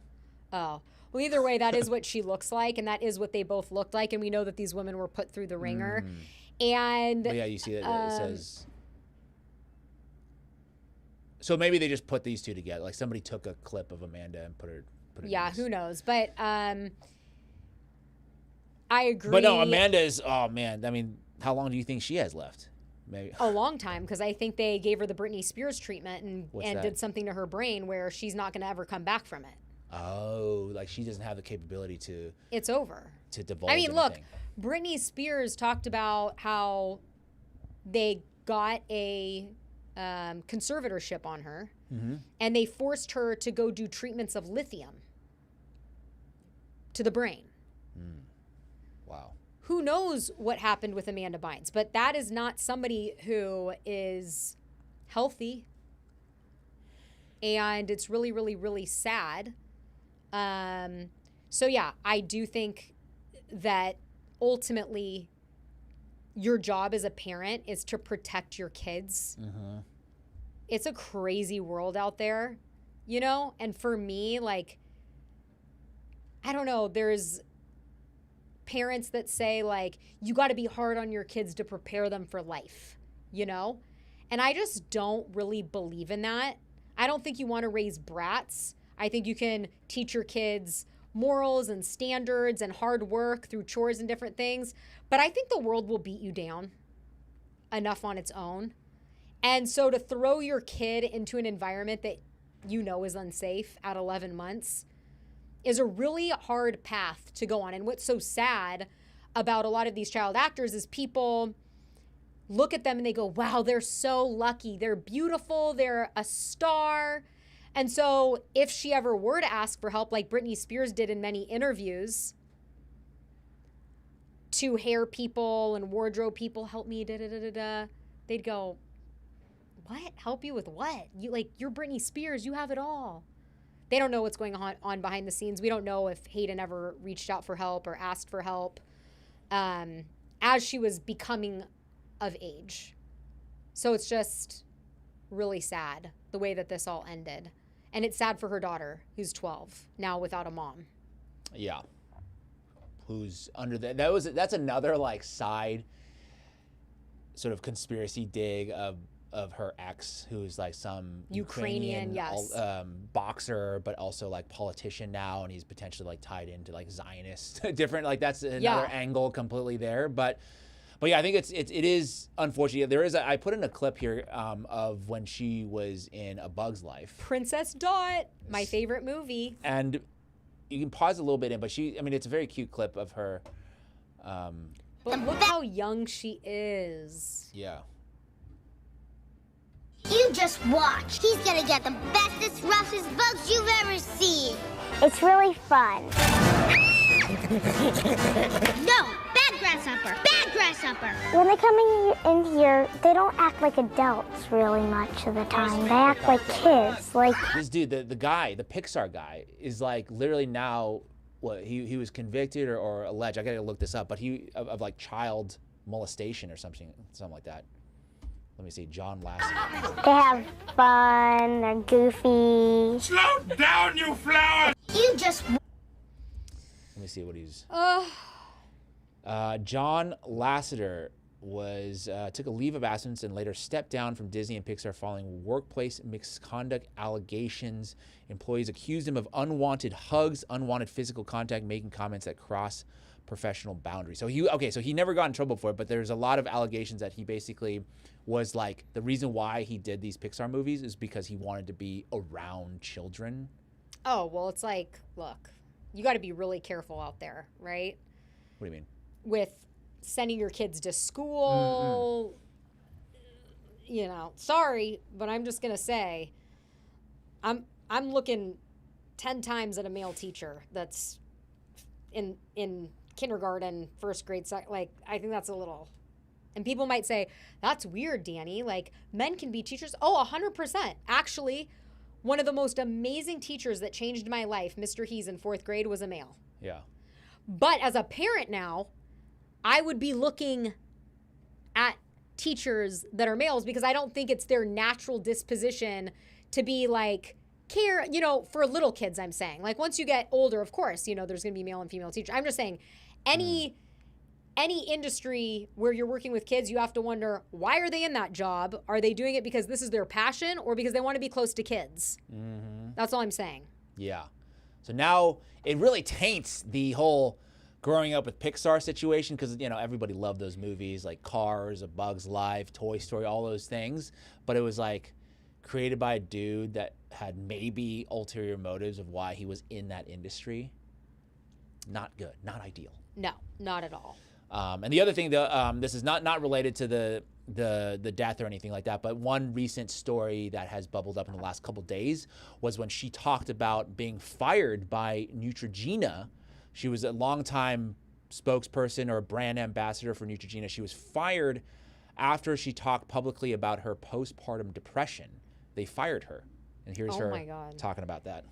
And they have morals clauses, which was had a huge impact in my life because I was a teenager and I had all the paparazzi around me catching all of these gory moments, like every moment, every cigarette that I smoked or bad outfit or oh, she's looking chunky in a bathing suit. Oh, she has a fat vagina. I mean, I went through all of that. You know, they were there for everything. Neutrogena was a huge part of my life. I had the morals clauses. They caught absolutely everything, and of all the things that they would fire me over, this was the last thing that I thought they would ever fire me over. And when I actually went out onto stage, it was live with Kelly and Michael, I had no intention of or plan to talk about postpartum depression. It just came up and I was just being honest. And never for a second did I think that anyone or care that anyone would have a bad reaction to it. It was my truth. And so when I got that call that Neutrogena wanted to fire me over that, and my representative at the time said, that's illegal. You can't do that. And even though, you know, she saved the day that year, I knew that was going to be it. That I was not going to be invited back the next year. And I had worked with these people for 10 years, and I remember not hearing a word from anybody, not a great working with you for 10 years, not a nice hope you're okay. Yeah, I mean, hope you're good. We wish you well. And I remember that really breaking my heart. I wouldn't change it for the world. I wouldn't take it back. But as I said, of all the things that I had been caught doing, that being the thing that was where they drew the line, and it was immoral, was shocking to me. And it made me realize and understand exactly what people thought of women who experience postpartum depression and how misunderstood it is, how much stigma there is around it, and how, I mean, we're already in pain. Mm-hmm. We are already like the worst possible thing. One of the worst possible things in the world to happen to a woman is already happening to her. The last thing we need is, you know, the icing on the cake, you know, and feeling so judged and in such a negative way. I mean, I think Neutrogena is going to be canceled when this gets more out there. Well, it's getting out there in the past couple of days. They're getting boycott calls and everything like that, which I don't understand fully, like, why they would want to fire her over this. Like, to her point, she's like, I've been caught doing crazy things like drugs and being out there, like drinking alcohol, smoking cigarettes, but then they fire me for postpartum depression, for talking publicly about postpartum depression. And Neutrogena obviously is a brand geared specifically towards women, and I don't know what the percentage of women who suffer from postpartum depression is, but I imagine probably fairly high numbers. Yeah. At least a significant number of women who have bought Neutrogena. So I don't understand what this is all about. I mean, look, women have been This was in 2015 when she had the postpartum depression. So it hadn't become mainstream yet. Otherwise, she'd be the poster child for Neutrogena. But forever, women have been vilified and made to be crazy if they have postpartum depression or if they have any emotions that, are too outspoken. Back in the day, in the 50s and the 60s, if women had postpartum depression, they would send you to a psych ward and start giving you a lobotomy. So the fact that Neutrogena in 2015 canceled her contract because they don't want their brand to be women being vulnerable about mental health is not that shocking, because that really didn't become something that was accepted until probably 3-4 years later. Really? I had no idea, because I would just think that this is something women struggle with. So it's like the Me Too movement. Before the Me Too movement, if you came out and said that this individual was handsy with me or inappropriate, you don't say that. Yeah. You don't say that as a woman. You just keep it to yourself, and if you get caught, it's your fault. You were being too flirtatious. That's but probably it's okay, what they would have said. But it's okay for her to go smoke and do drugs and drink in public, make a fool of herself. But as soon as she talks about an I totally actual agree real with thing, her. I totally agree with her. I would be shocked. But I'm just telling you that, women have been vilified for, not acting a certain way forever. Yeah, because this is why I say, like, you should never, like, support corporations, like, on a whole. Like, you have to really be conscious of, like, what you're consuming out there, because all these corporations, they're, evil at its core. So, like, if you don't want these things to happen, you have to go outside of this ecosystem of, like, where you buy your stuff and who you support. Because that's the thing at the end of the day is, like, you have the power over this company, I would say. Like, I think it's going to happen now where a lot of women online are like, we're not buying Neutrogena anymore because you don't support women. Or, even if they, by the way, they haven't come out with an apology. They haven't addressed this issue as of right now. Because I've tried to look, have they responded to this at all? Because it's been happening for the last couple of days. People have been talking about this story. So they're not saying anything about it. But I think it's overall bigger on, like, we're getting overrun by these corporations in multiple ways. It's not just this, kind of a morality type of situation, but it's over other things like housing or poisoning the food. All this stuff they're doing, they have zero care for humans. It's all about profit. It's like, 100%. Is this going to, right now, it's like they just make a calculation. Is this going to cost me some sales? If it is, then we're not going to do it. Right. Now, like I said, she'd be the poster child, right? Because now you're allowed to talk about postpartum, you're allowed to talk about mental health struggles.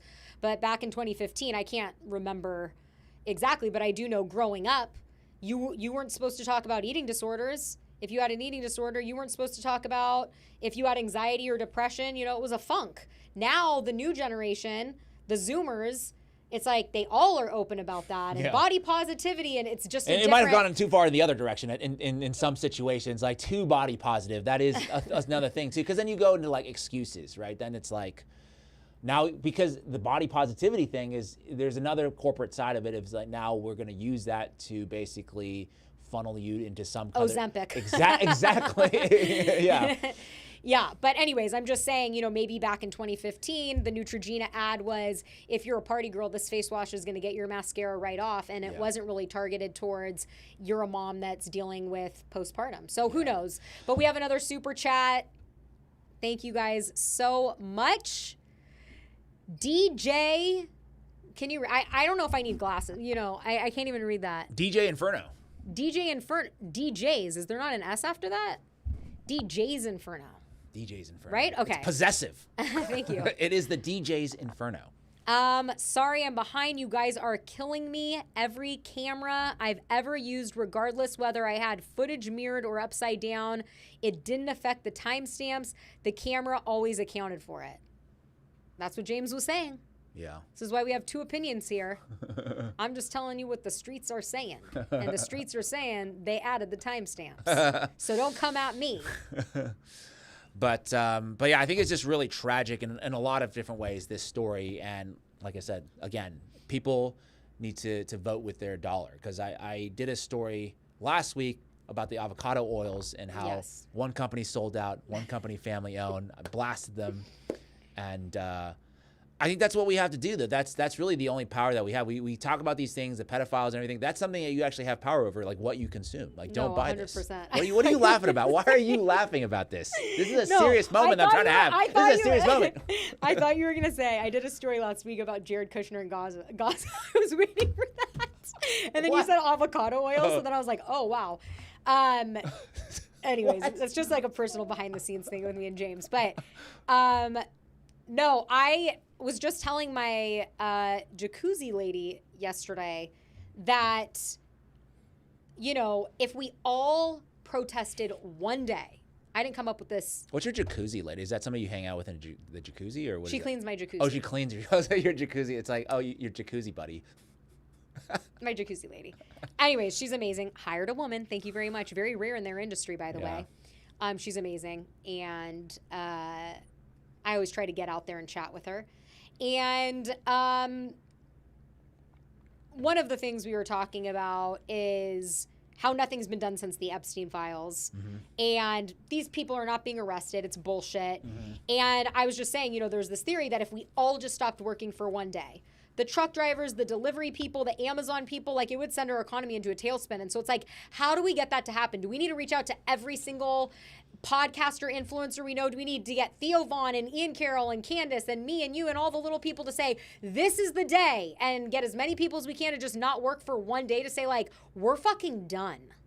Well, what you're talking about is a general strike, which people have been talking about for a long time. The Right. socialists have been talking about. So then that's why But I it's think one they day. demonize. I know it's one day, but this is how the demonization of like socialism and communism works, is because the system does not want that to happen. I'm not saying I endorse all socialist policies or anything like that, but I think there is a purposeful mischaracterization of people who just want, like, we want to fix our food system, we want people to get good health care, and they brand them as socialist because it upends like the current like sick society that we have perpetuated. Right. Because a lot of people, I don't see any like single socialist on the Democratic Party side. A true like, I agree with you. we're gonna like basically take all the money from you and do this and that. They're all talking about like, hey, how do we improve people's lives? And that's what the original MAGA was talking about, right? What Donald Trump was like in And 20. Baja. Do you remember him in 2015? Was like, I'm giving everybody health care. Everybody gets health care. He said this. 2015, same Yeah. year as the Neutrogena ad. Yeah. So I'm just like, where did, and Shane Gillis was on. Oh, how things have changed. Shane was on Joe Rogan the other day, and he was talking about it's not communist to like want to give people health care. We should have a healthy society so they can be more productive and not like sick, right? Imagine if we had, everybody was like maximum vitality. Like imagine what kinds Well, of they don't want innovation. They don't want that. I know. If they wanted maximum invention and vitality, then the people that invent the hydrogen car Yeah, wouldn't that's be true. dead. I know. They want us, we're slaves. Yeah. You and I less so, because we've kind of broken off in an independent way. But boy, when I was working in a cubicle for a Fortune 100 company, was I a slave? Yeah. No, I was right there. You know? I was right there. So And now I'm being recruited back into the industry. I told you. I'm like, I don't know why all these recruiters are recruiting me back into the insurance industry. Like, you're saying too much. They're trying to lure you back with money. there ain't enough money. There ain't enough money. That's when you'd see me in a white jacket. Yeah. I'm not going. Yeah. But do you want to talk about Gaza for a few minutes? Is that what you're saying? I don't. Personally, no, I don't. But if you want to, like, the floor is yours. No, but I did want to bring up this election fraud situation. You know me and the what? You're not taking me seriously today. No, I am. Okay. I am. Everything I say, you're just like, no. I see your face because a lot of people, because I'm talking, the camera's on me. Danny is just like cracking up for some reason. No, that happened one time. Clicking her boots together. Look at. It's not my fault that you brought in a chair that doesn't support my height. The ergonomics on this thing are shit. But you know how I say there's, the election fraud. I don't endorse the election fraud theories. I don't even with Thomas Massey. People were talking about election fraud there. Spencer Pratt in L.A. I'm like, I just don't see it. But this one, it seems like, I don't know. Like, look at these. Like, go to the first one. Go go back to the. This is the race yesterday between Randy Fine, who is that like super Zionist guy in Florida, the fat dude. Yeah. That looks like he ate like 160 sausages a day, kind of thing. Yeah. And then Dan Bilzerian is like the crypto guy who's. Yes, I'm familiar. Okay, so he posted this yesterday. The crypto guy. Well, what do you think he is? It doesn't matter. Go ahead. No, say it. Say it. I mean, my take of him is he's kind of like a womanizing, gambling. Like an Andrew Tate kind of character. Yeah. Okay. Yeah, that's fair. That's a fair. Because Andrew Tate could be a crypto guy as well, but he also could be. Right, exactly. A massage. Yeah, okay. All right. Anyways, not the point of this story. This is the Florida House District 6 race yesterday. So you could see on the left with the votes. Yeah, click it. So you can see how he has, 8,000 somewhat votes recorded. Mm-hmm. And then he posts the next screenshot, and somehow Randy Fine is up, right? He has 19,000 And they now, took away. and then he's down to 6,000 votes. Insane. They So- just do it in our face time and time again. So this one, I'm like, okay, this is kind of bizarre. I know with the mail-in ballot situation with Spencer Pratt, I'm like, I can conceivably see why that would happen, because mail-in ballots, there's a different demographic of voters who maybe use that method more than others. This seems like just like what's happening here. Grok, I asked Grok. Grok said it was a glitch, just a glitch. Oh, it's always a glitch. Hayden Panettiere, glitch. And he actually, I would say I don't know what the final results are, but I think he overperformed in this race. I think he did a lot better than people expected, Dan Bilzerian. Because it wasn't like a lot of people didn't characterize him as a serious candidate. Like, he was just some dude. He's like running for office. But he got a lot of votes. Look, I saw him on TMZ. He was going up against Harvey Levin. Oh, is he? Yeah. What was he talking about? Israel. Yeah. And Harvey's obviously like popping back on the other he's- side, and he was making decent points. Harvey or Dan? Dan. Okay, yeah. On Murdoch's network. So I'm not surprised. I feel like a lot of people have made the decision to vote anti-Israel candidates in, but then you're going to be up against the machine. So it's like, can it happen? It did happen in that, Michigan race. Mm-hmm. And then in others, it's not. So, but the tides are turning. I think the tides are turning. That country, even though, I want to like them, believe it or not, but they just do so many things James. that, what, again, Danny's looking, again, another, I'm trying to be serious, and she's just laughing. Look at her face. It's like on the way to our interview with Maverick Bailey, he told me that his Israel content was a sliver of his content. Yeah. Sure, I believe you want to like the country. Absolutely. It's very obvious. Speaking of which, they're setting fires in Greece, by the way. They're just last week. Did you every see that? fire. What about the HAARP earthquakes that are happening all over the place? They're popping up smart cities everywhere. You think I'm kidding? No, but fire in Greece, if you guys haven't heard about this. 35-year-old Israeli tourist was arrested in Crete, Greece, for negligent arson after lighting a barbecue at a rented villa, supposedly. But the theory, this happened in Argentina a while back, and then now like Milei is like opening up land that has been burned to like Israeli, immigrants. No, but I think they did that back in the day. What do you mean? After World War II, I'm pretty sure Argentina opened up land for Jewish refugees. Yes, like they have a big history of that. Yes. Yeah, but this speaking of Argentina, I did a story. Well, no, the yesterday. theory. Okay, yeah, go ahead. But Go ahead. No, I'm saying the theory here is that they're setting these fires on purpose to like basically give over that land. They're making the land useless, kicking the locals off the land, and then opening it up for. It's the same thing I was talking about with these earthquakes or the fire in Lahaina and Maui. The city signs up to be a smart city, and then it somehow burns to the ground. Yeah. We don't know how. Look, we can't even get into Lahaina. I could go on and on. But yeah, well, we didn't have same our thing podcast happened in during Colombia. Lahaina. I did. That's one of the ways I became popular on TikTok. When TikTok was like free, and you could say those things. Oh my God. And I had connections in Maui. People were calling me, giving me info. It was wild. Yeah. I was, live streaming like hours and hours a day. On the Lahaina. On Lahaina. Oh, wow. That was like one of my people knew me for Lahaina for a while. That's why when you're like, you could be known as, no, I get stuck on things. I got ADD. I'm on Charlie Kirk right now. And I'm filed in. And when I was in on the Lahaina fires, it was like every story was on Lahaina. Yeah. I go through phases, just like with my food. But I'm the opposite, though, because I'm like, I want to stay focused on one thing. But you keep getting pulled to Israel. No. Is that what you were going to say? That's not what I was going to say, but I want to talk about, like, I get distracted by other stories as well. Like, I want to do every video on Israel, but I get distracted. Right. No, I think, it's a thing of mine. Yeah. Anyways. Sad show. Very, very dark. Dark stuff. Dark days for Andrew Wilson. R.I.P. R.I.P. That's all we had. That's why you had that thumbnail. Anyways. And the song we put in our Instagram for this episode, Bye Bye Bye from NSYNC, was for Andrew Wilson, not Hayden Panettiere.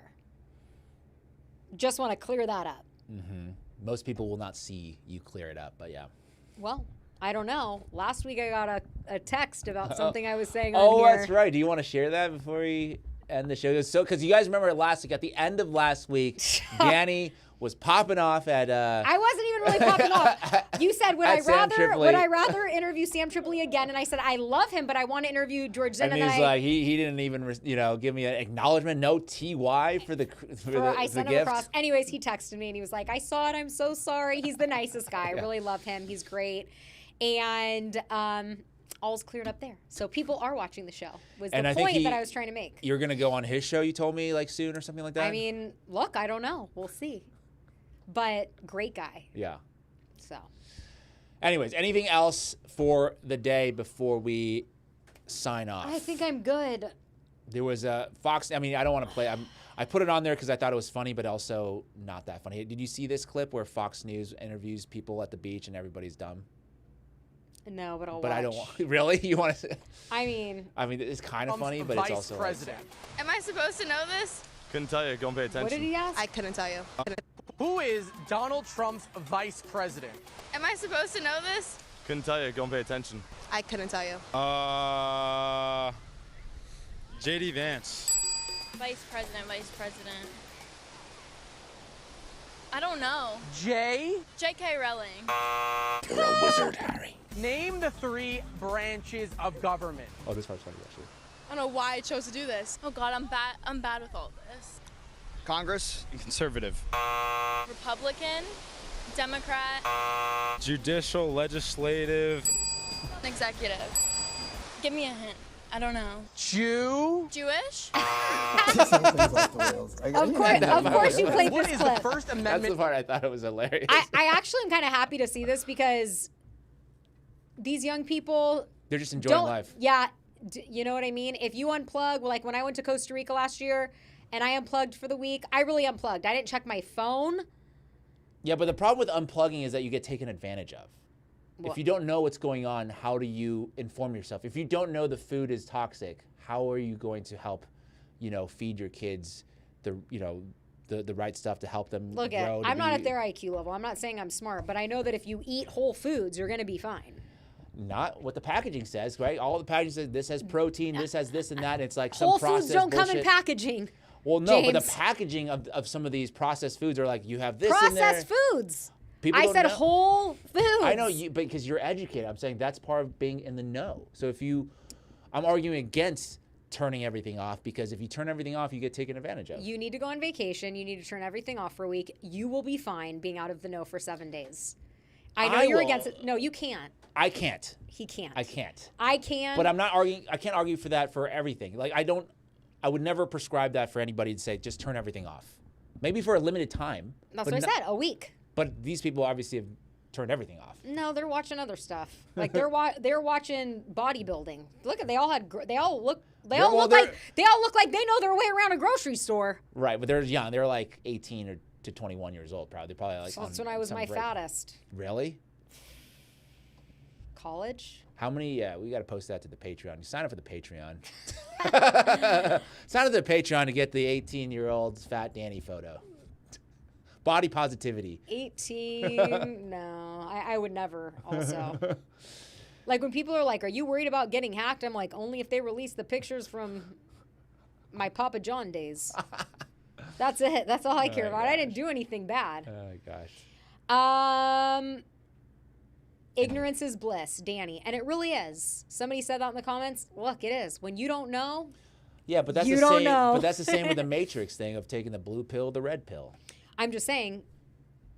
I would argue that It is good to get. It is good to unplug from the Matrix every once in a while. I highly recommend it personally, and I will be doing it this weekend. Can't wait. A phone? Whose phone? Red phone? Blue phone? I don't know. I'm out. I think something big will happen this weekend. Always A few million views, and then I pop back in later. It doesn't affect me because there's nothing more valuable than time and sharing that time with people you enjoy hanging out with. What was the? Oh my God. There was a song lyric that I heard today on my way down, and I was like, yeah, I love that. It was like, time is money, so don't waste mine. And I was like, oh. You know, one of those songs that you might not be familiar with. No, probably not. Probably not. Anyways, thank you, everybody, for being here. Thank you for supporting the show, supporting Danny and I through our trials and tribulations. I'll just put it that way. Yes. Thank you guys so much. Happy Wednesday. We'll see you next week. As always, let us know what you think about all of this down below. Get in the comments. Oh, wait. Do we have a new super chat last minute? Yes. Shout out to my son in the Army, Matthew's father. Shout out to your son. And thank you so much for his service. Seriously. Unbelievable. And thank you so much for the super chat. Thank God I caught that one because I'd be very sad if I didn't. Anyways, all the people that are kind to me in the comments here, I'd appreciate it. Once this ends, you get good comments. Oh no, I've taken over now. Yeah, you've taken over the show. Have you seen now? Yeah, no. It's all because you're creating this narrative that everybody hates you, which is not true. It's not a true narrative. It was for a while. Don't lie. And then now, James. People are neglecting me. Don't use my tactic. It's mine. I'm just kidding. Anyways, go in the comments. Share some love for Dani Love. And whatever you want to say about James is fine. He gets enough. Okay. Can you dive into the Whole Foods one day? Yes. You just got to go to her page. She's got many, many videos on the Whole Foods. And not to like promote my own YouTube here, but people know you obviously have a YouTube. You're kind of known on YouTube, but now I do have a YouTube. Get on the YouTube. It says friends of the show, and now I'm tagged, right? Oh wait, do you have? Okay, no, I can add you. You're not on there yet. I think I am. No. Are you? Well, we'll if I'm not, add me. Okay, yeah, because see what I mean? Yeah. I need you in the comment section. I'm neglected here. All right, guys. Love you. WFF News on YouTube. Check it out. I'm going to be going live. We'll talk about the Whole Foods, and I'm going to be talking about Nipsey Hussle. Okay, goodbye. Oh, and Fort Huachuca. Okay. I may or may not say it right. Okay, adios.